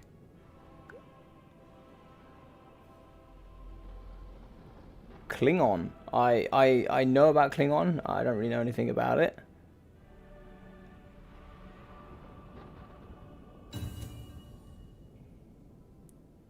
I'm not sure what the first one is. Kaz Alid. I'm not sure what that is. Abrota. I'm not sure, buddy. Alright, Artisan is ready. We're going to be on Troll Country. A pretty small map here, so he's going to favour the dinos just a little bit. So I think that's what Ducky's been saving himself for there. But this could be difficult for Artisan. I'm thinking Wartlop Giselles are going to be his best stuff here. Yeah, clean your mattress. Yeah, that would make sense. I try to change my clothes every single day. And like if I go outside and play sports, I'll come home, I'll shower, I'll change. Just to get as much as often as possible. And if I'm really bad, I will go for a shower, because it just cleans me out, you know, just really gets it all off me. You tend to bring whatever it is bothering you to your bed. You talking about my other half, Biblington? Because she's lovely.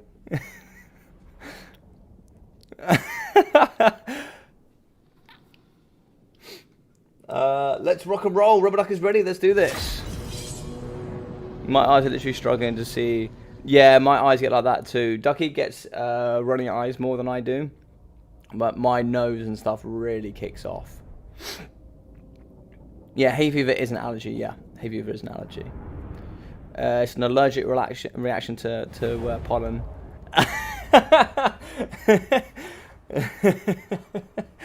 Me behave. No idea what you're talking about, mate. It's not the clothes, the body heat, sweat, and skin mattress. Yeah, that could be very true. That could be very true. But I know specifically hay fever has a big effect on the immune system and your energy production, and it can really just mess you up.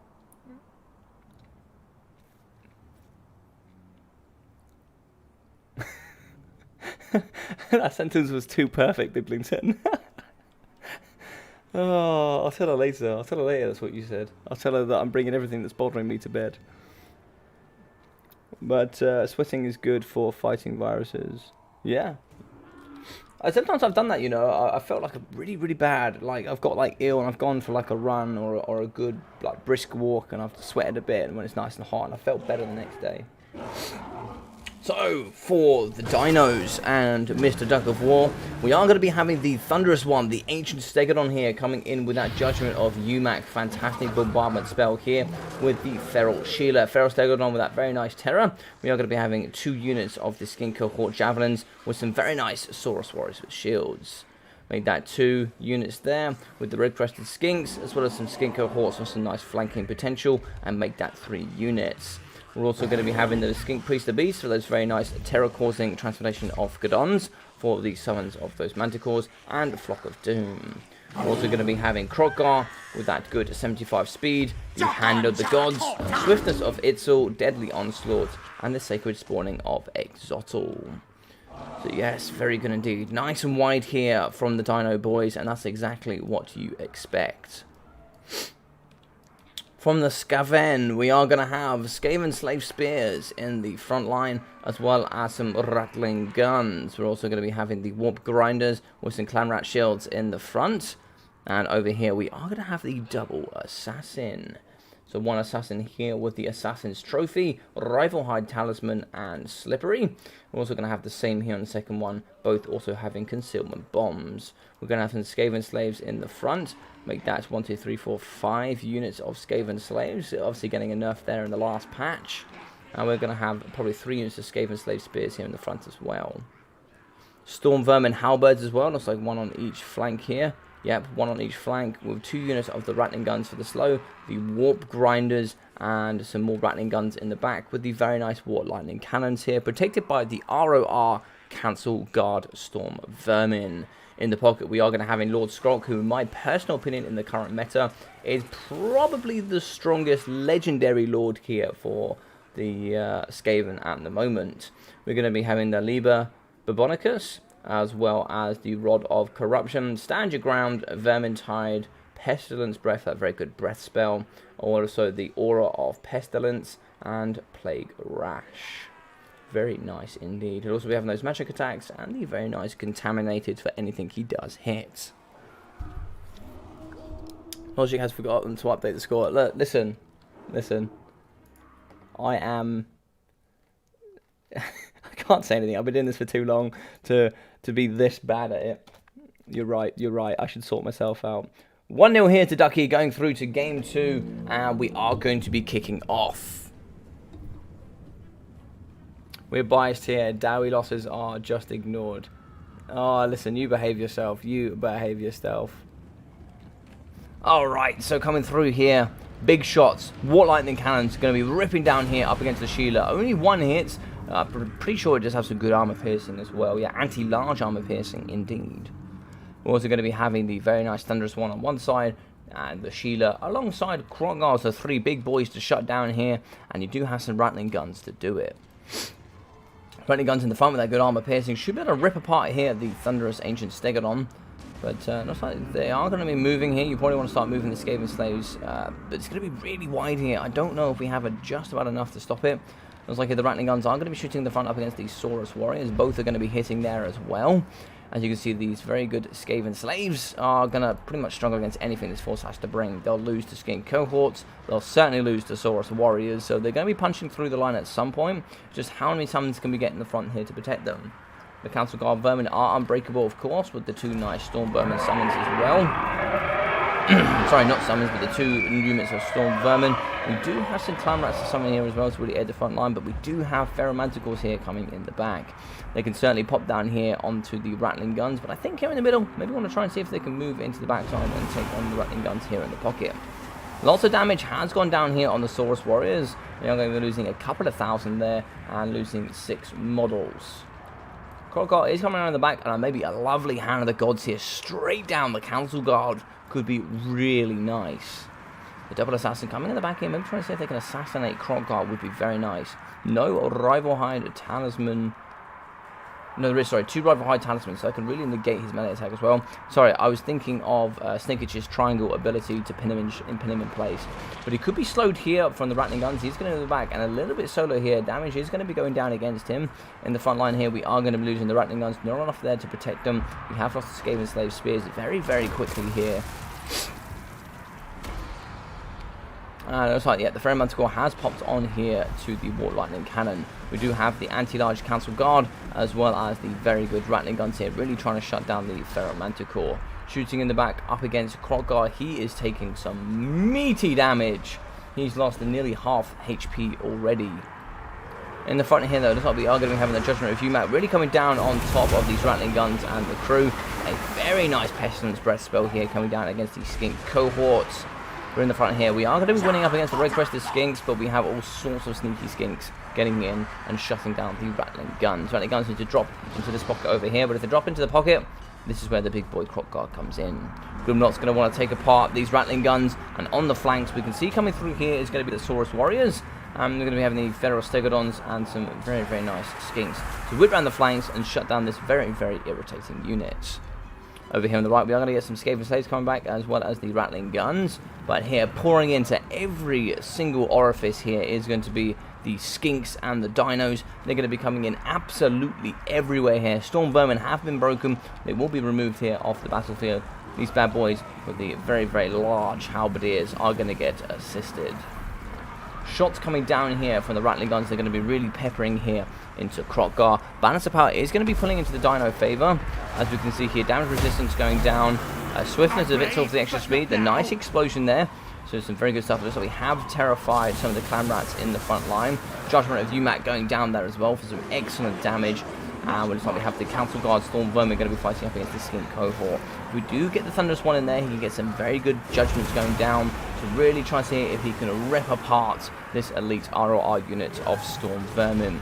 So we have lost one of the cannons. Shots going straight into the face of the Thunderous One. And he, by his health, takes that like an absolute goddamn champ. Headshot, 360 no-scope here coming from the Water Lightning Cannon. And no dams given here from that ancient Stegodon. Over here on the left-hand side, the Assassins are really trying to help. I think Rival High Talisman was probably going down. Maybe not, though. But they are going to be sort of doing some okay damage over here. But they need to be in the pocket, really assisting on the removal here of Krotgar. In the front, we can see Lord Skrog is going to be struggling. We could do with a summon here in the pocket. And looks like the Council Guard Vermin are going to come over to assist. But Krotgar is going to be playing with his food here and has managed to terrify Lord Skrog. Lord Skrog is actually going to be running away into Krotgar, which is a little bit painful there. But Krotgar has unfortunately pushed him into the Council Guard range. So we get a bit of an overlook here. It looks like he is going to be able to get away. He's going to be running to the best of his abilities. And it looks like here we are going to be surrounding with the Halberdiers. As we can see, the very nice ancient Stegodon is going to be trying to push into the back here up against these halberds. Going to be a little bit slow at the moment. I'd like to see a bit more of a push. But now it looks like the Council Guard Vermin are going to come in and deal with him as well. And someone in the back, I think that is going to be a Ferromanticore. Yes, it is. Going to move out of the way here for that lovely noise. Always like to hear it here on stream. But as we can see in the back, it looks like Lord Skrog is going to be dealt with. That is going to be balance of power. And a very, very decisive 2-0 here from Ducky in the semi-finals. But very, very well played here to Artisan Tech Priest West. Beating some excellent opponent here in the BattleMania, including Mr. VN Krablin. How we doing, Cocoa Puffs? How we doing? Nice to see you here today. How are you? Thanks. Who won the first semi-final? The first semi-final here was won by Lunacy. So we're going through to the final here, so it should be quite fun.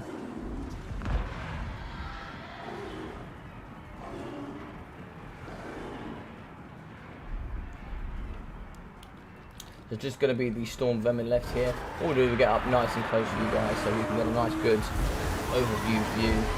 As you can see, look at that coming down. Very difficult here to tell, unfortunately, on this grey background to see who's fighting. But it does look like here we will be fighting here in the middle.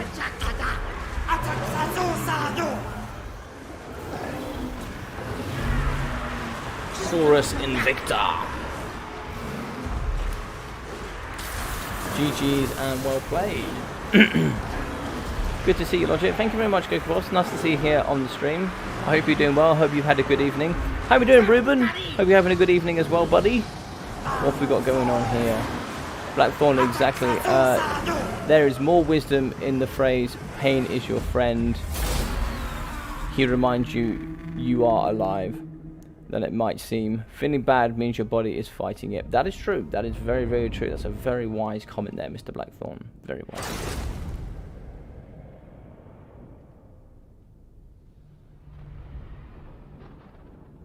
the Dutch favour. The previous matches have been warm-up only. Well then, let's go here with Artisan Tech Priest West. He's going to be having 56 kills, 977 here for Skrulk, 95 and 90 here for the Assassins. They were fighting there up against that cheapskate cohorts. Kind of needed them in the front line here to fight the almighty Krokgar. But as we can see here, front line really not going to get too much value. They cost obviously 150. We're getting 80, 50, 46 and 21. With 24, 45 and 40 here. No, that is legal, sorry, yeah. And 62 for the Scathe and Slave Spears. 250 here for the Clan Rats. I actually think going Clan Rats in this current meta is a little bit better, in my personal opinion. But that's obviously what I've seen. 37 here for the Warp Grinders. Really didn't see them do anything there in that matchup. But 400 here for the Storm Vermin. 399 from the other unit. And from the ROR Council Guard, 1,056. 1,300, 450 and 4 here for the Rattling Guns, and 399 damage value for the Warp Lightning Cannon. Here for Ducky, we are going to have 1.6k for Krokgar, 200 for the Skink Priest, 444, 740 and 275, with 275 as well for the Skink Cohorts. 81 kills, and as you can see, there's 740 in this matchup. Skink Cohorts are excellent selections here in this matchup. 140, with 550 here for the Red-Crested Skinks, 420, 718 and 416 for the Saurus Warriors. Very healthy here from these boys. 300 and 270 for the Skink Cohort Javelins, with 750 for the Feral Stegodon, with 167 kills, 1,579 damage value from the Thunderous One Ancient Stegodon. GG's and well played to Mr. Artisan Artisan Tech Priest West. Apologies. Thank you very much for him playing today. He played absolutely excellently, coming through here to the quarter semi-finals and getting himself 150 points. Losing myself already. We haven't even got to the final yet. We haven't even got to the final. I've already lost myself. LOL, face tank. He doesn't even give a damn, man. He took that to the face like an absolute champ. He didn't even rock back. He just went, nah, you're all right. And just continued. Yep, good effort. Too much dino power. Yeah, indeed. Sadly, got to go now. Can't postpone it anymore.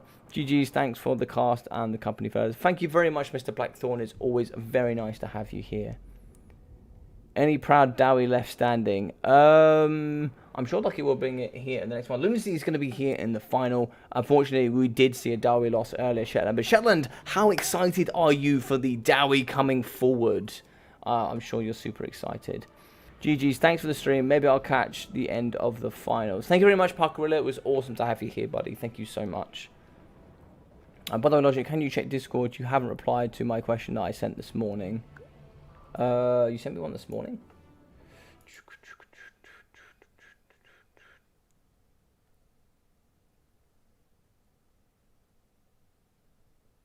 Yes, I will respond to that, buddy. Sorry, I've been a little bit busy today here, unfortunately. Yes, I will respond to that after the stream.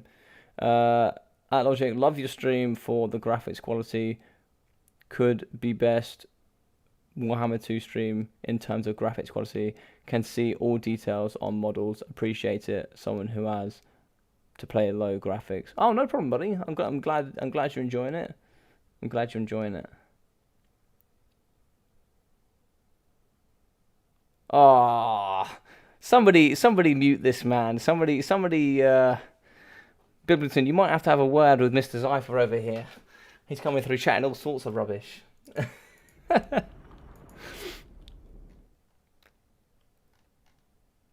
All right, let's get that screen blocker up and let's get here in the final. So we are going to be having 0-0 here.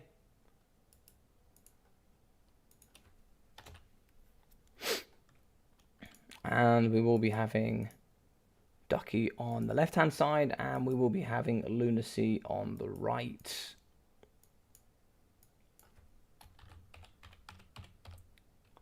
Lunacy, fantastic. So Lunacy, another excellent player. I think this is going to be a really good match between these guys. Probably relatively evenly. Yeah, I think they're pretty evenly matched. I think it should be rather interesting.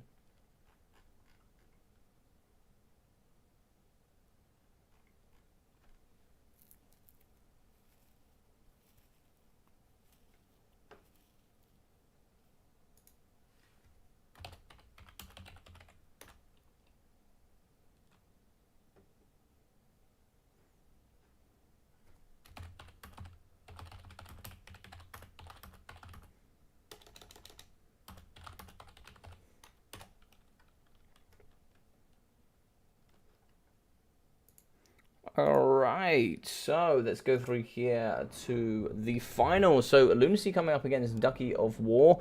We are here going to be up on which map? I can't see. Oakenhammer.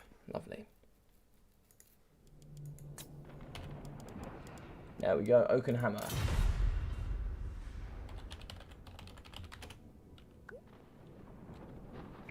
Ah, Mr. Legatus from the SBQR clan. How are we doing, buddy? Hope you're having a good evening as well.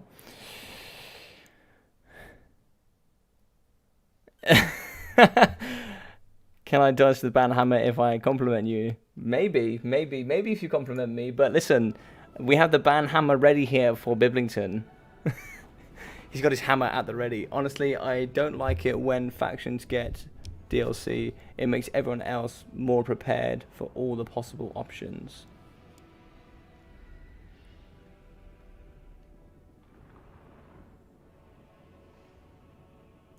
Yeah, I mean, I'm excited for the Dowie. I think the fact that the Dowie are getting a nice tiny FLC, and when I say tiny, it's a lot is going to change, which I'm pretty happy about. We're going to get more runes. Things are going to be changed around a bit of it, but also it does kind of make the meta a bit fresher. I do cast, and it's not a problem. I still love it. I still see some really cool different things every now and then, but you do see quite a lot of the same things sometimes. But I can see what you're saying. But I think it's fair if you have the right DLCs for the right areas. So, for example, now that there's going to be a small FLC for Dowie, we're probably not going to see anything for a while. But, you've got to consider, say, Norska. Where are North going to see any love? Are they going to see any love in Warhammer 3? Are they going to get updated then? You've got great legendary lords such as Surfer Ek. You've got lots of other units that can certainly come into the game from them. Vampire Counts could use some love. As well as some of the Total War Warhammer 2 factions that came with the game, the DLCs. Take Vampirates, for example. Vampirates could use a bit of love, I think. Still, Dowie could use some love, to be honest. Coming in with the extra lord is good. Is he going to be competitive? He looks really expensive from what I've seen, so probably not. Really depends what he comes with. It really does. But some of the runes can be very helpful. Some will be more helpful than others. Some are rumoured to be in and some are rumoured not to be in, so it all depends. Pretty sure Duck once said there will never be a Gyro Lord. And so until that happens, I have all the Dowie I want. I would like to see the Master Engineer in a gyrocopter. Probably actually a gyro bomber would be better. Like him in a gyro bomber would make more sense. So let's have a little look here. I think you are ban and pick first. Cool. So Wood Elves ban Lizardmen and High Elves. So how can you counteract this? This is quite difficult, and this is the question I had the other day. I think actually Skaven can be quite nice here. Lots of Natty Bobos could really take that down. I certainly see that. I've seen it work before. But obviously if they go mass kite, you could struggle here as the Skaven. I'd probably say it's still probably slightly Wood Elf favoured. What do you have to counter them, though? Dowie? I think Dowie could be the one. I think we could be seeing Dowie here. I think Dowie would make complete sense.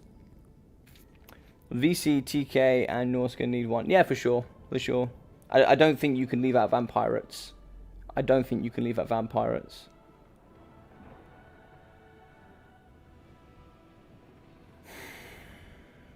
Yeah, you could include Brett. But Brett have had a proper DLC. Oh, God, yeah, Brett.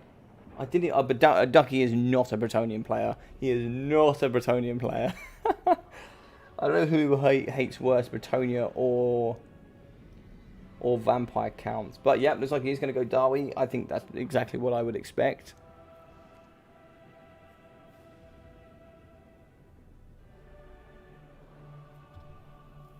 But the one thing I'm still encouraged by with the DLCs coming forward, I think we're going to still get some more with the Dwarfs for sure. I think we still got another DLC in the pocket. As far as I'm aware in lore, I'm pretty sure we should get one. Because I think there's some good stuff to come. And I think I know we're going to get... I'm hoping we're going to get another one.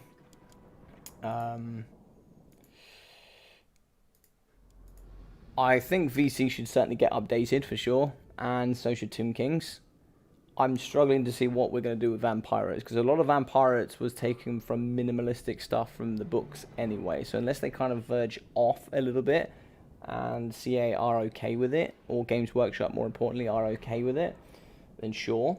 But I think Vampirates could struggle quite a bit to find extra stuff. A VC Dwarf DLC. Maybe.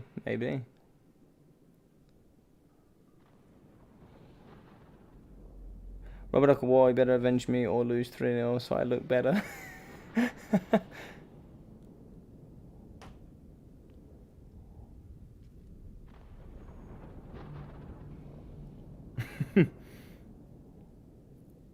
We're going to see 12 skirmishes, you think?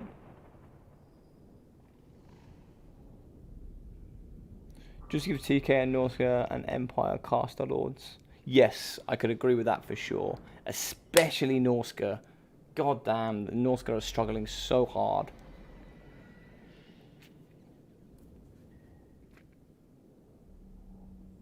I can agree with that a lot, actually, Shetland. I can agree with that a lot. I think what might come out before Warhammer 3, not confirmed, don't know anything, but I think what would make sense is another Regiment of Renown pack with a few extra bits and bobs coming out with certain factions to round off the rest of the game for Total War Warhammer 2. I think that would be a sensible way for wrapping out Warhammer 2 before Warhammer 3 comes out. I think we'll go through the DLC, and I think we'll get some of those extra bits in there as well. It's a bit of a celebration, you know, maybe whatever the reasons for, maybe, you know, certain amount for whatever, and that'd be quite nice. Yeah, now that Beastmen have Caster Lords and Beastmen have more Legendary Lords and extra units coming in that are really going to fill out the roster quite nicely. Some really nice monsters as well. Beastmen are going to be in a good spot. They are really going to be in a good spot. Logic, expect Warhammer 3 to come in the 2021 holiday. I expect it to come sometime in September, October. It's when I expect it to come. September, October is when I hope. When I think it will come. 4 Starfire, 2 Hagbane, 3 Way Watchers, 2 Way Stalkers, and Sisters. And just need Cav. Yep, that is certainly possible. That is certainly possible, and I think that's going to be a Lunacy way of playing this, for sure. I think Lunacy is very good at playing like that. Take that back. Just give TK and Empire Caster Lords. Norska can go cry somewhere.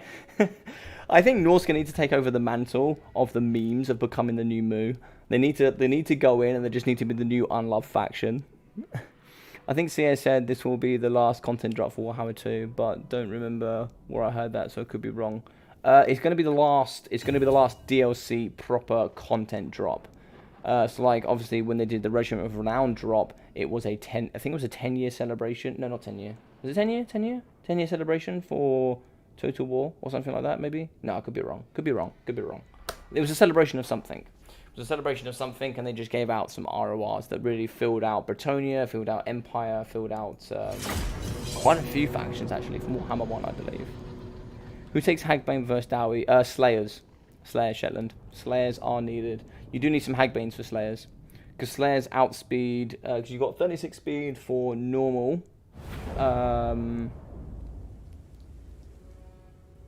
Chances of Anvil are pretty high hit. Nah, Ducky wouldn't take an Anvil here, I don't think. It's just not his style. Ducky wouldn't take an Anvil, I don't think. Right, let's see here. So we are going to have triple flame cannon with Grombrindle, the White Dwarf. So quite a lot of flame cannons, 230 range here. Very good indeed. Norgrim Ironbreakers with some more Ironbreakers in the front. And Dragonback Slayers with miners with the blasting charges.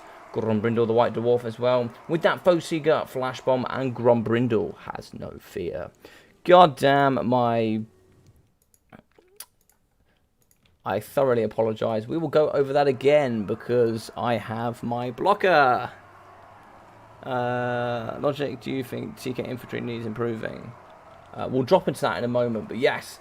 3 flame cannons in the front, as we can see here. Dragonback Slayers in the back. It looks like here in the pocket we're going to have some miners with blasting charges. And in the middle here, 2 iron breakers with Grombrindle, the white dwarf. Here in the front, we are going to be having the Way Watchers, 2 units, as well as 2 Way Stalkers. We are in the sky going to be having the Spellweaver of Dark. That should be very interesting. Not seen a Spellweaver of Dark for a while, but that will be having the Channeling Staff, Chillwind, as well as Arcane Conduit and Loic's Blessing. Normally see a Spellweaver high here, not normally Dark, but very interesting to see that. Wildwood Rangers, Eternal Guard here as well. And it looks like we're going to have some Glade Guard Starfire Shafts in the back.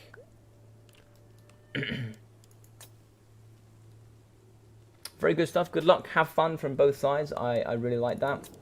Now, something here I will comment as to anybody that might go forward in this particular matchup and wants to play the Wood Elves. Single entity here, such as Waystalkers, having Waystalkers that shoot for single entities, whether that's Lords or Heroes, do not count as attacking as far as I'm concerned on the rules. It's a very, very open, interesting discussion. I don't think it counts as attacking as far as I'm aware. So it's very good here as long as he hits with the Waystalkers and hits here with the Way Watchers as well. But if he does that, he can't then run away. Because if he runs away and stops shooting, he's just going to be kiting without attacking. So, okay, it's not that cheesy, thank God. Yeah.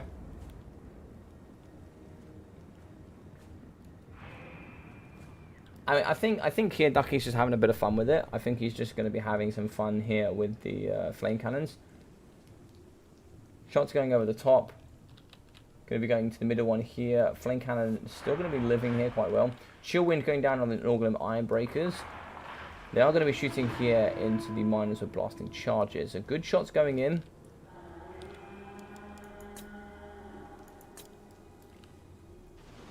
So blasting charges coming here on the Waystalker. Waystalker has 40 armor. Could possibly see an engage here. So they are going to catch, but I think they're going to be ignoring the Waystalker. They have no interest in the Waystalker. He needs to get in the back and shot here, but those Way Watchers have absolutely decimated the miners with blasting charges.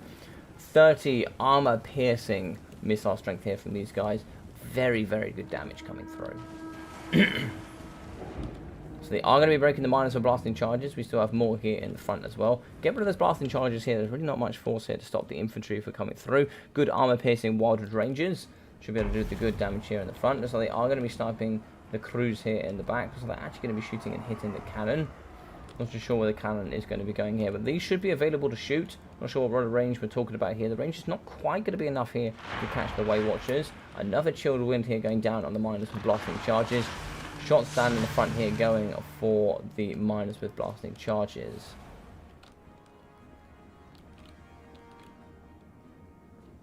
Spellweaver Dark is just going to be flying over high, just trying to make sure these miners don't come back too quickly. Shots going down here on the front. We're going to be having 12 models on the cannon. I think he's just going to be running with them so that the cannons don't die. But we do sort of need to get forward with this flame cannon here and see if we can hit up against these units in the back. It is going to be moving. As you see, this nice red line here is starting to come into range here of the Way Watchers. And here they should be able to shoot. And it's like here they are going to drop and shoot at the same time.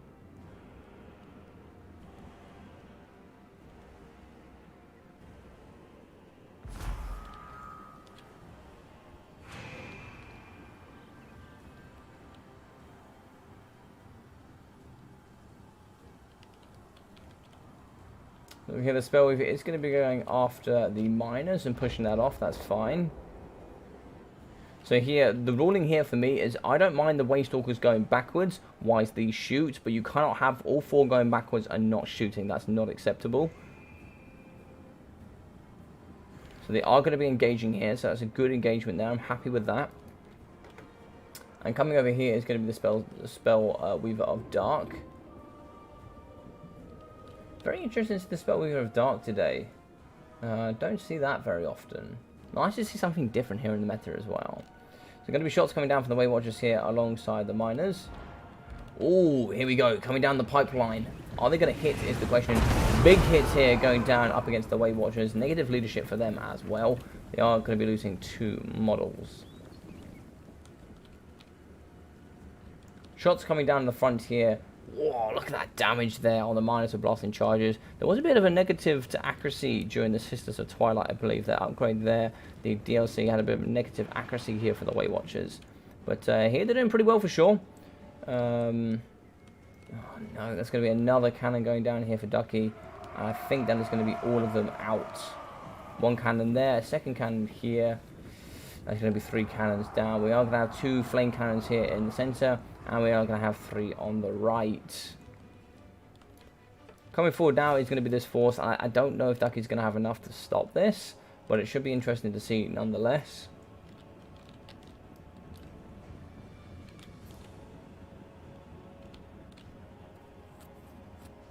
So here the forces are moving into an attacking position. I'm going to watch this carefully, but there's going to be some shots going down here for the Dragonback Slayers as they do chase. They are going to be coming straight after the Waystalkers. Looks like they have caught the Waystalkers. One Waystalker has been slowed. There's going to be lots of shots here coming down on the Slayers though, but they are going to be catching up against one of the Waystalkers. They should be able to take care of him pretty comfortably. Their stats are pretty exceptional for sure. 48 melee attack, 41 melee defense, and 48 weapon strength. They should be able to chew apart this Waystalker pretty comfortably. Shield Wind could come down here. That could be very nice as well. They are going to be getting shot here, though. The Waystalker is getting absolutely decimated. Fire going down here up against the Eternal Guards. Blasting charges are now going to be hitting up against the Way Watchers. Shield Wind going on top here of the very, very nice Dragonback Slayers as they are chasing off the Waystalker. Other Slayers are coming in here to combat up against the other Waystalker.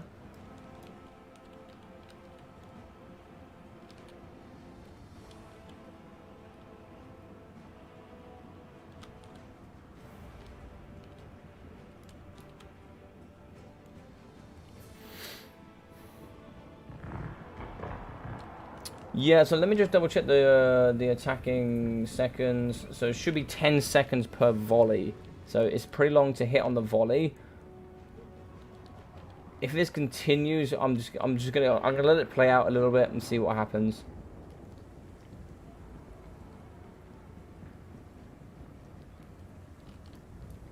So it's like there's going to be shots coming down here from the flame cannons. They are going to be hitting into the back line. Chill Wind here going down on top of those Slayers, I believe, with also the miners coming in to aid on the removal of that Waystalker. So the Dragonback Slayers did come out and meet the Waystalkers. The Waystalkers have gone down. Shots are coming in the backside here. They are going to be hitting into the flame cannons, and they're certainly going to do some good work there. So it is going to force the miners to come forward. They are engaging now.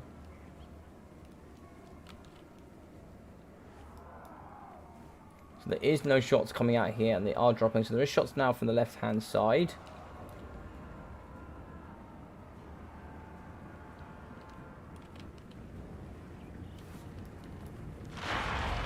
Shield Wind here alongside the Norgrim Eyebreakers again.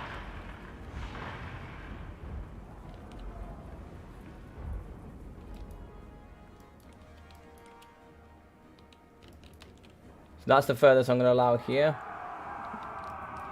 Going to be a line here. I don't want them any further than this, otherwise I'm going to consider it being too close to the white line.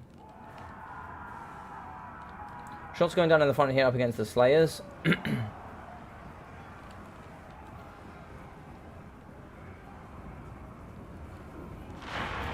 Way Watchers are going to be getting into position here to maybe try and see if they can aid in... Fortunately, Slayers are just going to get shot half to death, unfortunately. So one of them has shatters, so we need to get these Dragonbacks back as quickly as possible, but it might be too late by the time they come back. Balance of power is going to be in Lunacy's favour. Lots of shots here going into the Slayers. Looks like the Norgrim Ironbreakers are coming forward to deal with the Eternal Guards. Blasting charges could come down and help as well.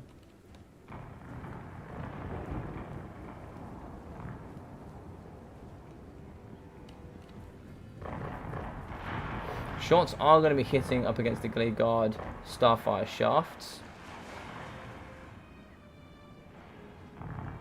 Lots of Way Watchers going straight into the Norgrim Ironbreakers as well. Blasting charges are going to be hitting into the Eternal Guard here in the front line as they are chasing up against the Slayers. More shots going down on the Norgrim Ironbreakers. Very nice. Flame cannons coming down here on the back. As you can see, the blasting charges here are going to be throwing straight into the backside here, really wrecking apart the Eternal Guards. They have broken them here. The boys here with the fantastic red shields. Lots of hits coming down up against them. They're really going to be trying their hardest here to survive. Shots coming down on the miners in the front as well. Chilled Wind, which is a fantastic looking spell, going to be coming through on the Iron Breakers here as well.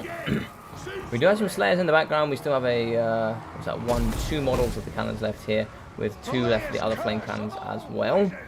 Grombrindle is going to be coming forward. We do still have the Waystalker alive here. I think Grombrindle is going to come to intercept. But coming forward here is going to be the rest of the Wood Elf force. We are going to be getting in the Wildwood Rangers as well as the Eternal Guard.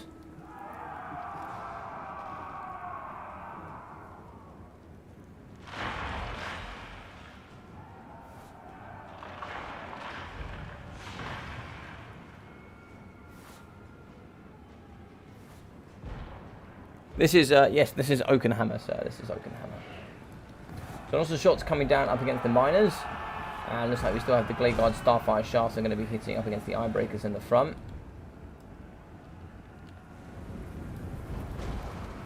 Shooting into the backside of the Iron Breakers as well. We are going to get the Eternal Guards in with the very nice Wildwood Rangers with that good AP. A very nice wind as well here to really disrupt the Iron Breakers, and it's looking like it's going to be balance of power here for the rest of the units. Obviously Gromby will be fighting. Gromby is going to be slowing down, but they are going to pop onto the flame cannon. Grombrindle has no fear, so they will stick around for now, but they're more than likely going to die. We are going to have 1 left for 56 HP, and it's like Gromby here. Rubber Duck of War is going to pull out.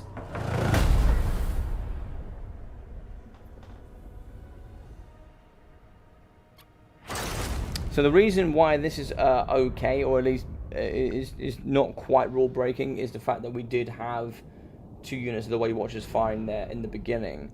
So a Rubber Duck of War, it has 40 damage value, 350, 90 and 80 here for the blasting charges, 400 with 730 for the Dragonback Slayers, 300 for the Norgrim Iron Breakers, 940 here for the Flame Cannons, 640 and 270 for the last units.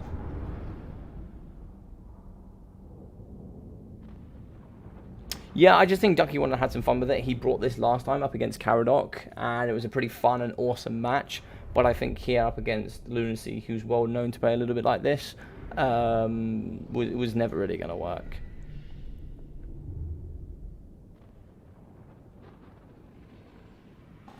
So as you can see here, 2,071 for the Spellweaver, 1,760 for the Waystalker with 1,200, 550, 500, 200 and 630 here for the Glade Guards. And it's like 1,300 and 1,300 for the Way Watchers. Frontline 255, 50, 0, 41, 0 and 5.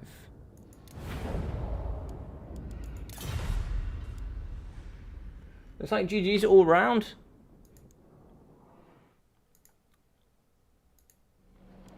Now, what I wouldn't have allowed there is if we just had the 2 Waystalkers at the front, and if it's just those 2 were shooting, I wouldn't have allowed that. If Ducky dropped the, yeah, I think the Ducky here was just having some fun. Just having some fun. Could watch 19 Incendiary Pigs all day. Oh my god, those units were so troll, man. Alright, so here for the score, we are going to have 1 here for Lunacy.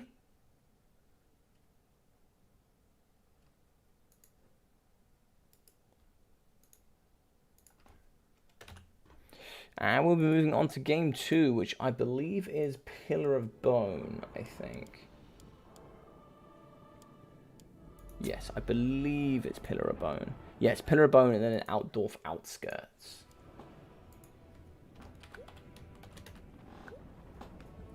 So, Lizardmen, and then what are we going to be going with next? I'm sure we'll see a VP ban. More than likely. I think that's a good one to ban. And then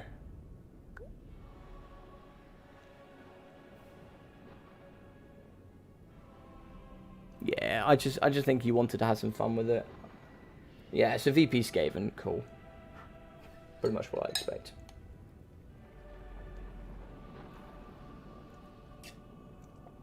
So the one counter I would normally see Lunacy take in this matchup would be Wood Elves. Hey Logic, there is living meme called the 19 Ogre Mercenaries. The first day he got to play with it, then it's 3 minutes of hilarity. Send it in the Discord, bro. Send it on the meme page. Send it on the meme page. Oh, by the way, I meant to tell you guys, I've now officially got a book of grudges. So I'm actually going to be buying a book, and in my book I'll be writing names of people. They'll also be there on the Discord so you guys can see. But I'm going to be buying a book of grudges that will be sitting behind me here on the shelf.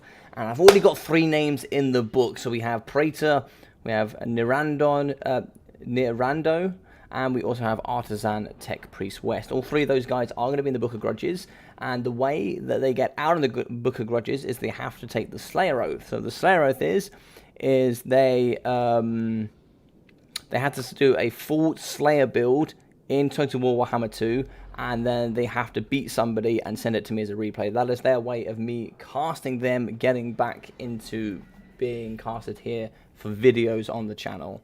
So if you guys, any of you guys out there are naughty, then you're going to be going in my Book of Grudges.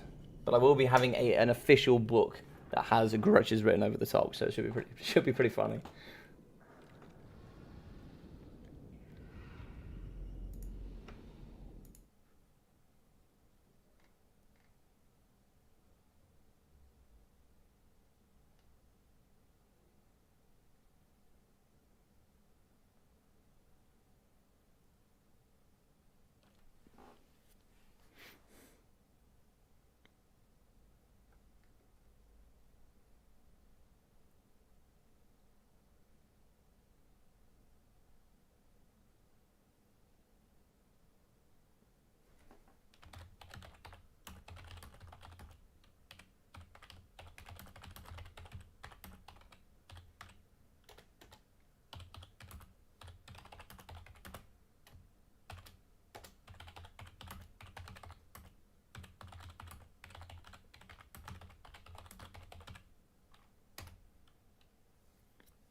Well, welcome, Mr. Ark. I can see you here in the chat, leaving a bit of a meme there.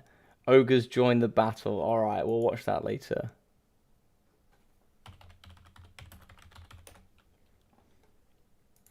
Fantastic. We'll have to check that out a little bit later. There you go, Logic. Post it in the Discord and poked you with it. It's a must watch. All right, I'll watch it later. The Book of Grudges idea. Oh, good. I'm glad you like it. I'm glad you like it. Thorgrim I said I had a 100 outstanding grudges. Alright, so we're going to be having VC up against Lizardmen. Yes, in general, I would say it is Lizardmen favoured here. What you're probably expecting from this sort of matchup is a bit of a kite. You're going to be expecting Chameleon Skinks. You're going to be expecting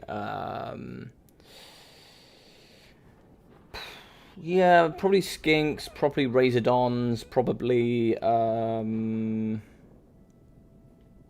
maybe even the Maximum Barbs here in this matchup.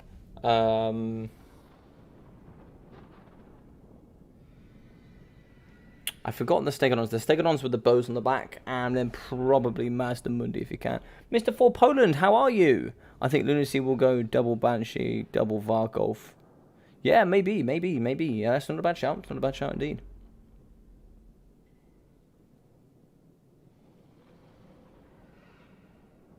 You can see boxes here. You can see a box. You're going to see either a box with spears or you're going to see a kite. For sure. You're going to see one of the others. I actually don't mind the ROR Sacred Croxagore here. They're actually quite nice. Magic damage, armor sundering, pretty good overall. You can also see the Star Chamber Guardians here is pretty nice. Yeah. Bony Boys into Lizardmen would have been a nice pick. Yeah, 100%. 100%. It's a bit of a smaller map. And actually on the Pillar of Bone, they do actually get extra bony stats. So, I like it. Oop.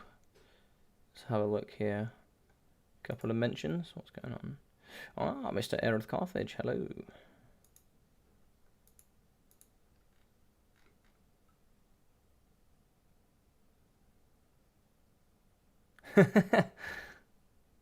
Fantastic. All right. Are those ancient Stegodons AOK? The ones with the ones with the blisters on top. Yeah, yeah. They have poison. The armor piercing. They're really, really good.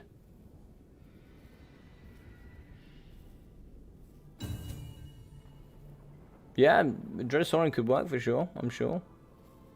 Kemmler is really fun in this matchup. Really? Okay. What reason, Mr. Cypher? Umbrails.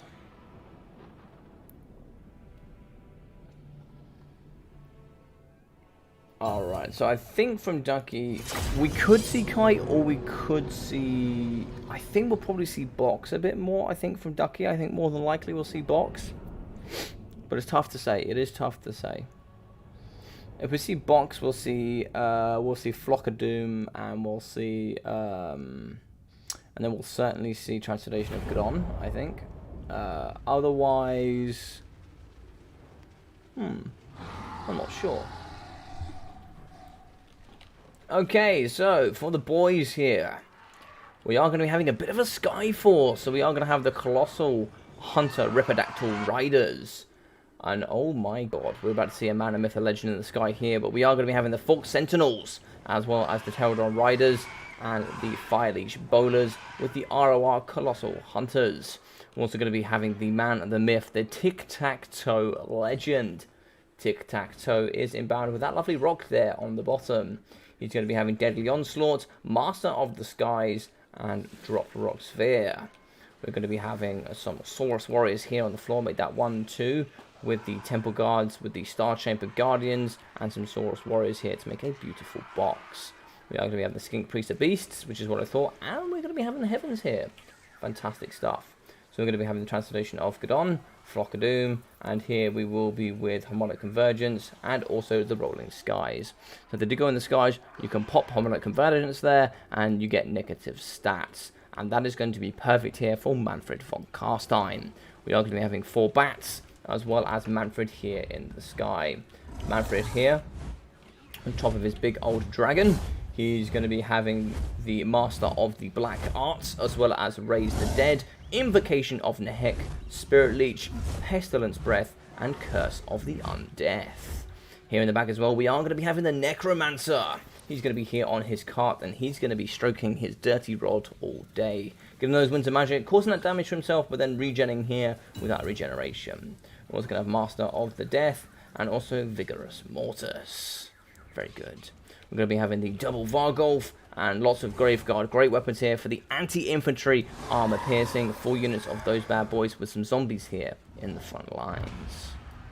Very good indeed. We are going to see a Spirit Leech straight out of the gates on the Fork Sentinels. They're going to be shooting here into Manfred von Carstein. So the boys here are going to be moving at a very slow pace, nice and forward. But as you can see here, the Pterodon Riders have some extremely good explosion attacks here. Let's get in a nice, good casting position. But look at these explosions going down. They're very good at dealing with the infantry. Very nice stuff indeed. As you can see, Fellbats inbound, and this is where Harmonic Convergence can certainly come down and give those negative leaderships here. And it doesn't really matter where you cast it. You could just cast it here on the Fire Leech Bowlers if you like.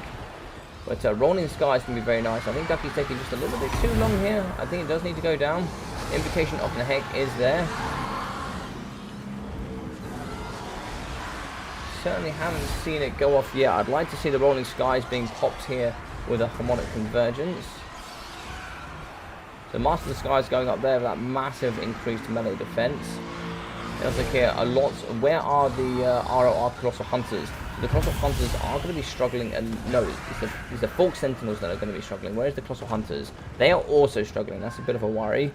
No healing here on the side of the dinos either. Invocation on that. Invocation of Nehek will be obviously healing all of the boys here as well. Very interesting to see that the Rolling Skies wasn't popped for Harmonic Convergence. Looks like here in the back we are going to be having the Force Sentinel shooting into the Dire Pack walls. Might see a rock drop go down here, maybe. No, it looks like it's going to be a rock drop, but we are going to be shooting here into the sky on top of the Fellbats. Coming forward here, looks like we are going to have the Ripodactyls as well as the Master of the Skies here. Tic-tac-toe, harmonic convergence going down. Negative melee defense here for Manfred in the sky. 26 melee defense. He is certainly going to get worked on here. Toad Rage could go down. Spirit Leech here on top of the Ripodactyls. And looks like here, Cold Blood is going to be aiding them as well as they do chase after Manfred von Carstein. Manfred is going to be moving and juking and trying to do his absolute best here to run. With 110 speed, looks like Manfred is going to be getting away. No Dance Macabre to allow him to get that extra speed, but he is going to be going down here up against the Source Warriors. Get your boys here, get the Temple Guard in and get them working. Temple Guard for the anti-large are going to come through, and they're certainly going to aid in the removal here of Manfred von Carstein. A lovely build here from the Dinos, and these boys are certainly taking apart Manfred. We are going to have a Ferromantical summon, and that bad boy can certainly chase off all sorts of units. In the sky here, can certainly use the Fire Leech bowlers here to go after Manfred von Carstein. He is just going to be waiting there to see if he can get as many invocations of Nehek going forward. Give a good poison here if you have any of those boys left. It looks like here we do have some Fire Leech bowlers in the back. And I don't know if we have any of the full Sentinels must have died, unfortunately. As you can see, Manfred von Carstein is going to be trying to get away his absolute best. He's going to be flying for as long as possible. Balance of power is going to be going into the Ducky's favour. The man, the myth, the bread duck, the bread lord himself. He is going to be trying to fly and assassinate Master of the Black Arts, as well as Invocation of Nehek going down. Really trying to heal Manfred von Carstein where he can. Fire Leech bowlers doing their absolute best here to shut down Manfred. And as you can see here, we have the Colossal Hunters coming through there with that very, very good speed.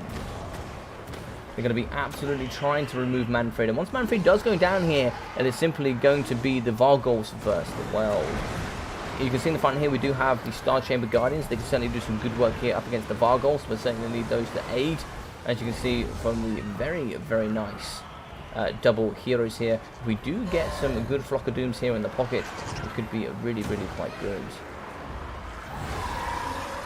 In the back, the Fremantical is going to be chasing after the Dire Pack walls.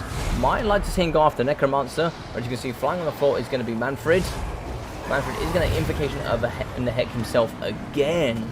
Not going to overcast it because he can't afford the damage there. Well, it's going to be bringing him up to his healing cap. So if you have a look over here, his healing cap is going to be 400 away. So he's going to be... Oh, Fire Leech bowlers coming in for the slam here. As you can see, the Ripodactyl Riders coming after him as well. He's now going to have to fight in melee combat. Harmonic Convergence, Toad Rage going down as well. That is certainly going to do some work on Manfred von Carstein. Looks like they're going to be going into melee combat here. They are going to be fighting up against Manfred, and I think Manfred, he can certainly try and run, but he certainly cannot hide here. There is nowhere for this man to go. 900 HP left for him, and it's looking really dire here in this mid-stage of the game. Master of the Black Arts going down. 700 HP left for him. He is going to be at healing cap now. Damage going to be going through. Negative leadership for him. He's fluttering all over the place here, and he's certainly going to be struggling here. Fire Leech Bow is going to be absolutely destroying Gaveguard in the pocket. He has managed to come back. He has stabilized, but in comes Tic-Tac-Toe coming in with the Master of the Skies. Down goes Manfred, and the winner here today, the man, the myth, the Tic-Tac-Toe legend. We're going to be continuing here. It looks like the Necromancer is going to be stroking that rod to maximum. Not going to be stroking that any longer. And this is the risk here of having a Necromancer that doesn't have any spells. Putting all of your spells on your Dragon Lord, or putting all of the spells here, just say Invocation on your Necromancer. If you lose either one, you've now lost all your mana. Pretty much here, you're just going to be having a very expensive Necromancer just healing. That's all he's going to be doing here for the remainder. He's now going to be getting sniped here by Tic-Tac-Toe. Fire Leech Bowler is going to be firing here into the Grave Dart on the pocket. And somehow here on Balance of Power, it's going to be pretty even. I'm not sure, but it looks like here the Vargulfs are going to be pretty difficult to take out. Where are our boys here? Where's the anti-large? The Temple Guard are going to be doing some work here in the pocket. Graveguard will be going down, and they certainly need to fight here up against the Vargulfs. It's like going in here, it's going to be the Pterodons, and they need to get in, and they need to get involved nice and quickly. They're going to be trying to take, I think here, just maybe focus down one of them. That could be quite the play. Or maybe actually see if you can take down the Necromancer. If you can take down the Necromancer, you're going to be losing that +5 melee attack, +5 melee defense, and healing. Big hits going down on Tic-Tac-Toe. Balance of power here actually we're going to go into Lunacy's favor, which is really quite surprising. VC going to be pulling away here, as you can see in the back, going to be chasing after the Skink Priest of Beasts. If we can snipe out this Necromancer, I think you can turn things around here for sure. Cold-Blooded is going to be going down here for the Pterodon Riders. Looks like here we have lost the Skink Priest of Heavens. The Necromancer in the pocket is going to be down to, I can't see there, 2,400 HP. It's going to be very difficult here to aid in his removal. Looks like here quite a few units have been broken and shattered here. Temple Guards, and Ducky is going to pull out. That is such a big shame. This was a valiant effort. Damn, that was a tough matchup. 2,200 here for Tic-Tac-Toe, 100 here for the Skink Priests, and 57 here for the Skink Priest of Heavens. It's like 450 for the Saurus Warriors, 500 here as well, with 407, with 670 for 79 kills. 162 for 550 for the Temple Guard, with 706 here for the Star Chamber Guardians. 3,236 for the Colossal Hunter Ripidactyl Riders, as well as 1,200, 1,500, and only 125 here for the Fork Sentinels. Really nice build here from Ducky. Awesome, awesome stuff. 1.8 here for Manfred von Carstein, 280 for the Necromancer. And as we can see here, 66, 1,200, 1,266, 880, and 880 for the Grave Guard. Felbat's getting a couple of hundred each, up to 344. 408 for the Dire Pack Wolves, with 1,440, and 950 from the Vargolf.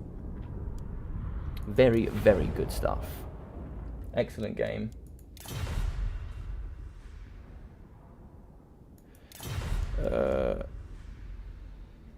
Oh, give me a second. So it's going to be 2-0 here. I think Ducky thinks it's a best-of-3 final. So let me just go double-check with him. Oh yeah, no problem, Ducky, no problem, buddy. It is actually going to be it's going to be best-of-5. So I'll invite you back. And unless of course you're done here today, which is also understandable. I know you've been very tired. So it's up to you if you'd like to continue.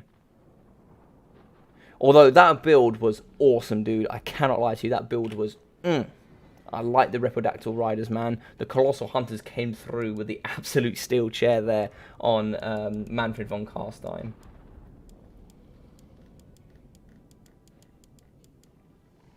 I can't see you online, but hopefully you'll be able to join back. But game 3 here, we'll get it ready. We'll be on the Outdorf outskirts.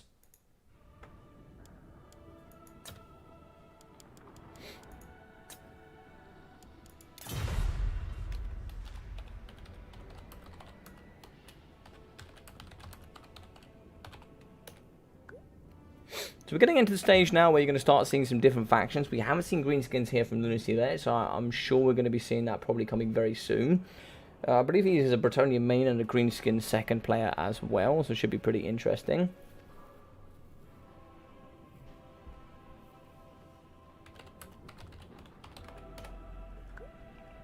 But yes.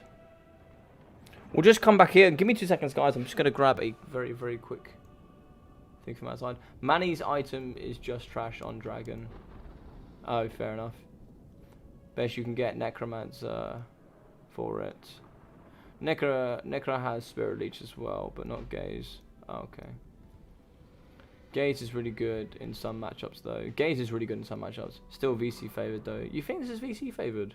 Okay. Didn't realize I needed to watch a high-speed air chase until this game. Yeah, dude, man. What a build, man. Awesome stuff.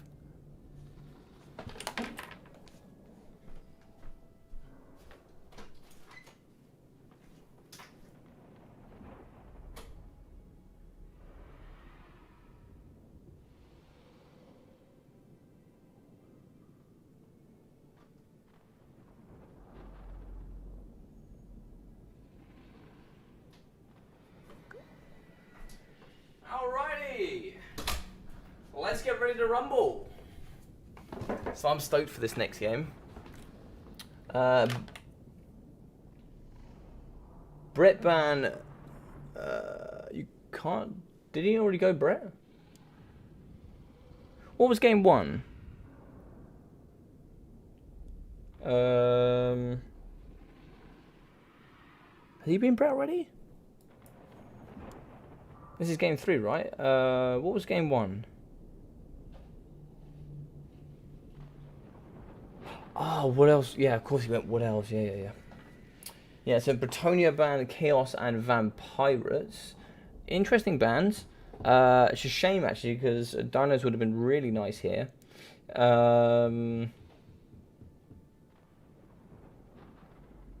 Could do it with High Elves. You could do it with High Elves. You're also going to be losing Darby as well, so they would have been the 2 good ones that Ducky could have used. This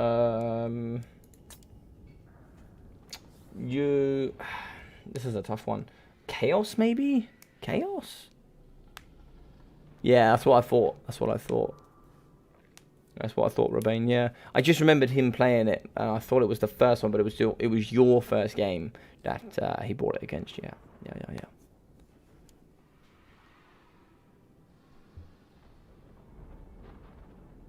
Oh, thank you very much. I just saw that we got a win bonus coming through. Thank you very much for that, Biblington.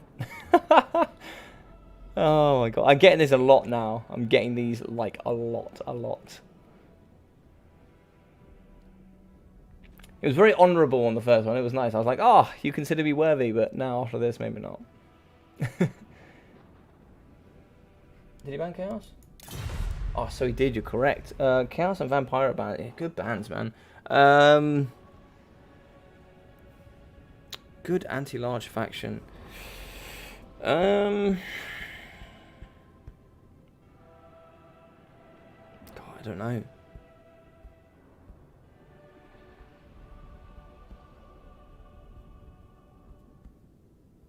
High Elves, maybe? I mean, it's pretty Bretonian favour, but you could do High Elves.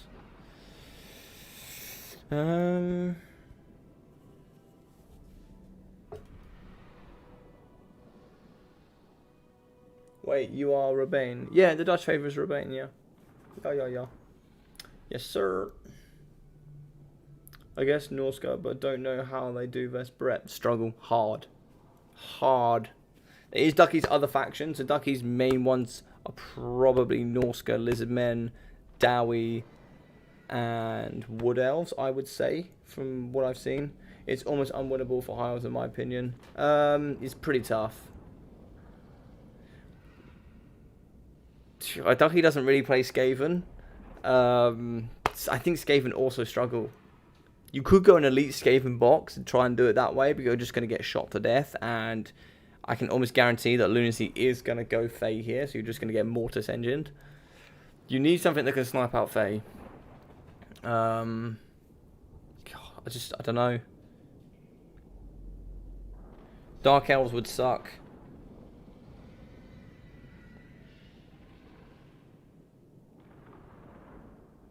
Greenskins? Maybe? Yeah. Zypher, you're right. The only thing I can think of is Greenskins. And the thing is when Greenskins gets nerfed, what would you bring in that matchup? I don't know what you'd bring. Bretonia is looking like a... Bretonia and Lizardmen are going to look like some really strong factions coming forward. And like, Dinos are a good S tier faction. Oh, thank you very much. Thank you. Thank you, Biblington. God damn, that stuff is really firing through. I love it.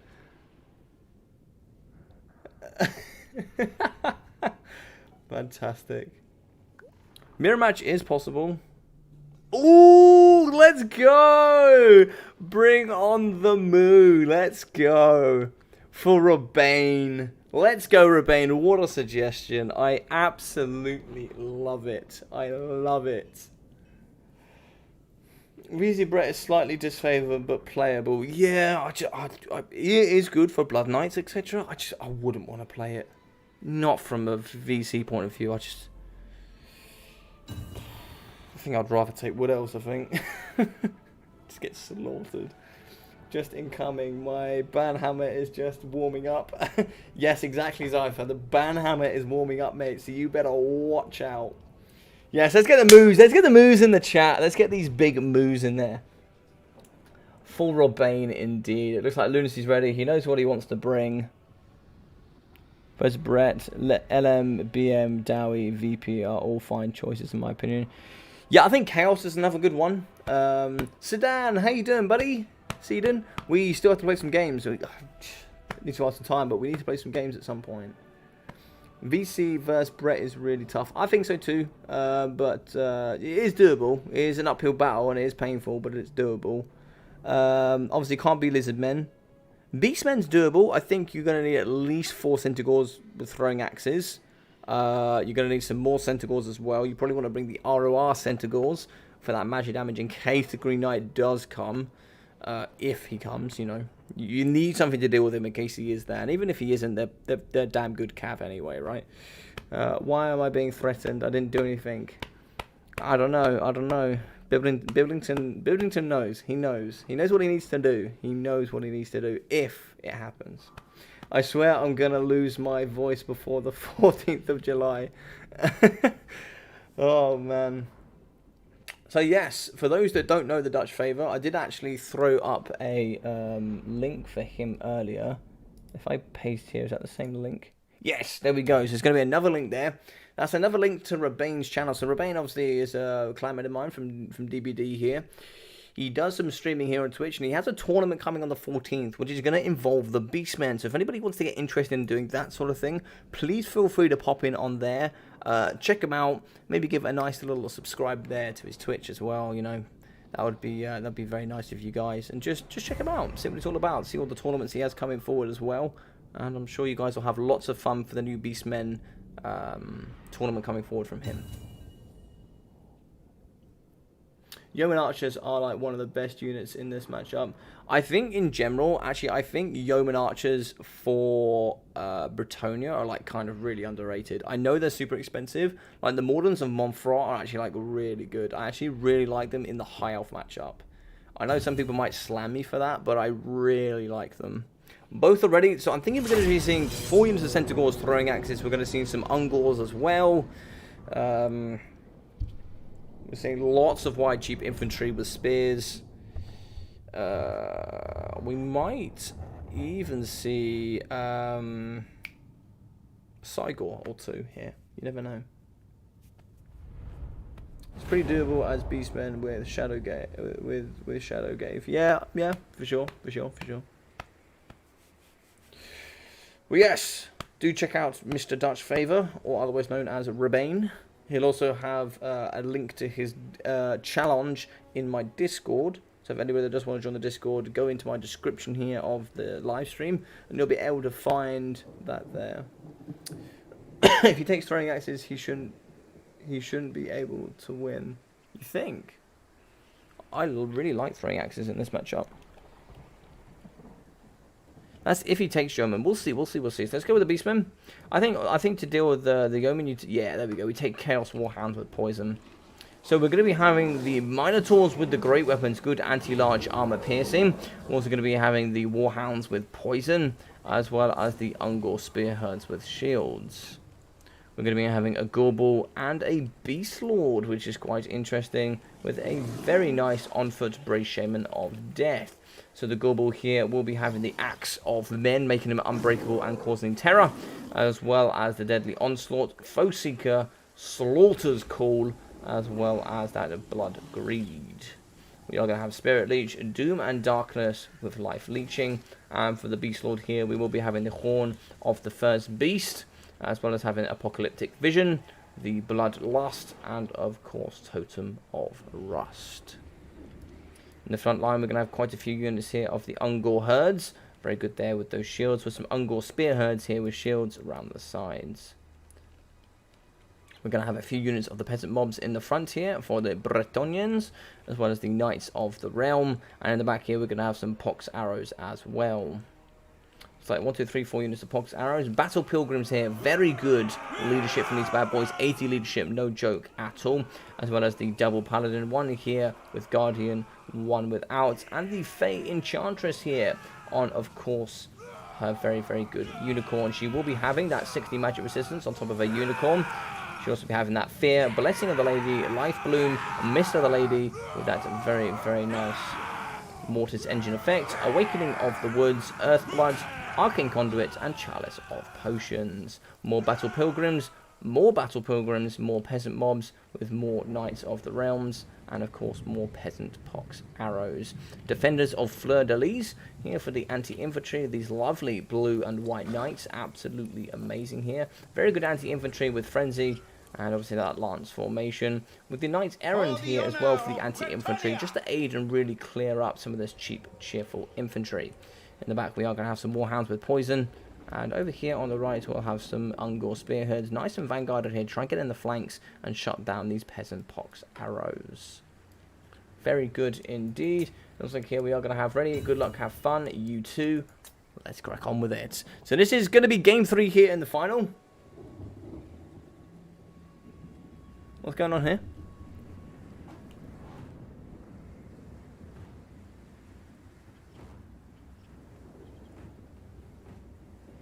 I'm not next to it, but I believe winning the game is a must in this matchup. Really? Are you sure? That's like having a football commentator going, if you score more goals than your opponent, you win. Riveting stuff there, Zypher. Riveting stuff, bro. I don't know what I would do without you here on the casting panel. But anyway, we're going to have some Ungor Spearheads in the front. 4 units here with some very nice Ungor Spearheads coming on the flank. Gorbel coming big here. And some nice shots coming in the front line from the Peasant Pox Arrows. 2 legs, bad. 4 legs, good. Well, speaking of 4 legs, here they come. Charging into the front line. And oh my god. This is some sort of Olympic sport here going on. Seeing how far you can yeet Ungor Spearheads here. As far as you possibly can. And at the moment here, looking like it's about 50 meters so far. Fantastic stuff. I'm surprised they're still standing strong with that leadership, but they're going to be doing well here in the front line. Should be able to chew through some of these peasant mobs as well. So we are going to get the Knights of the Realm trying to come through to the middle pockets. Poison going to be going here into the Minotaurs. Only 35 armor for these bad boys. So having those coming through to the front line, they're nice and expensive. They are going to be slowed. It is going to be really painful. Chalice of Potions, which takes an absolute millennia here to come down on the Ungor herd. It is going to miss, unfortunately, as unfortunately the peasant mobs do break. Over here on the right, we are going to be getting some Ungor Spearheads moving in. They should be able to do some good work here up against the Knights. Very heavily armoured, though, the Knights of the Realm. 90 armour. Very difficult here for the Ungor Spearheads to deal with. And Knight just went, nope, and poked him in the face. Love it. He went, you get back there. And yeah, pretty good stuff in general. Doom and Darkness going down here on the Battle Pilgrims, and that's why having 80 leadership is so goddamn helpful here in this matchup. The Beast Lord's just going to be rolling dirty here in the pocket up against with the very, very nice Minotaurs, trying to fight up against the very good Knights of the Realm. Overcast and Earthblood going down. And in the pocket here, we are going to have the Fade just rolling dirty, really trying to whip up the flanks here and shut down all of those units that have been left behind. We are going to be having some Ungor Spearheads trying to shut down the Pox Arrows, and this Gorbel here is going to be running for his life. He's probably going to try to see if he can wheel and deal around the sides here, but as we can see, we are going to be having some nice Ungor Spearheads running away. Going into the trees here, he's going to be having Deadly Soul and Axe of Men as well. Maybe he'll turn and fight here, but it's like he was running away there from that pocket. Micro is going to be pretty intense here from both sides. Poison coming into the pocket here for the very nice Poisoned Warhounds, as well as the Minotaurs. Great weapons, as they are going to be fighting up against Knights of the Realm. We are going to be breaking the Knights' errands, and the Pox here are just about going to be holding. 2 here in the back. The rest have been compromised. And it looks like Ducky is going to drop out. He's just going to be saying GG's and well played, as I think he lost quite a lot of his stuff. Ducky gave it a valiant effort, but I think here, unfortunately, this is a particularly tough matchup indeed.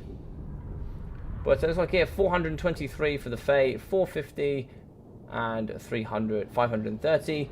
It looks like here we're going to have 360, 777 with 360 for the Battle Pilgrims, 316, 230, 470, and 310 for the Peasant Pox Arrows. 310, 670 here for the Defenders of Fleur-de-Lis, 93 for the 540, 926 for the Knights of the Realm, with 1670 and 667 for the Knights of the Realm. 400 here for the Beast Lord, 180 for the Brave Shaman of Death, 500, 180, 160, 250, 430, and 230 here for the Ungors in the front. Ungor Spearheads with shields, 72 and 240. So, yeah, struggling here a little bit. Some getting 400, but for the majority about the mid-200s. 140, 256 here for the Chaos Warhounds with Poison. And looks like here for the 3 units of Minotaurs, we are going to get 500, 570, and 916. GG, well played from both sides here. Excellent between both of them. And it's like Lunacy here. Yeah, class form from Lunacy indeed. So we'll pop through there with the score. We'll just update that to make that a big juicy 3. Perfect stuff. So thank you everybody here today who has hung out for the tournament, come and watch the live stream, or even participated. Thank you very much for all of you that have made this event just so enjoyable to cast and watch. We will be going ahead with BattleMania Season 4 Week 3 next week, so feel free to sign up and get involved as well. But today we are going to be having the winner of Lunacy taking 250 points here, going through towards the next stages. And on average here, you get about 300 to 325. You will be roughly getting to the final here. So Lunacy grabbing himself a lot of points there with a good opportunity of making the BattleMania Invitational. So thank you very much to everybody here who did come and watch today. If you did enjoy this content, please smash that like button. It would really help me here on the channel. And even more, if you'd like to support, you can actually think about subscribing. What it will do is it will allow you to be notified when I'm going live with live streams, sending out videos, all those sorts of things as well. You can also drop into the Discord to see everything that I am going to be doing going forward. When you do go onto the Discord, you'll see quite a few different channels. If you go under Logic's content, you can find the stream timetable where I will be having all the stuff coming forward for the week. So as we can see here, the stream tomorrow is to be determined, and there's going to be no stream on Sunday as I am working 16 hours. But what I will be doing going forward is I will be saying, for example, if there's not going to be a stream, say on a Tuesday, I'll be putting a video there instead. So just so you guys can check out there and see what's going on throughout the week. GG's to the players and thanks for the stream. Absolutely no problem, everybody. Thank you very much for hanging out and take care of yourself during these times, and I will see you in the next live stream or video. So.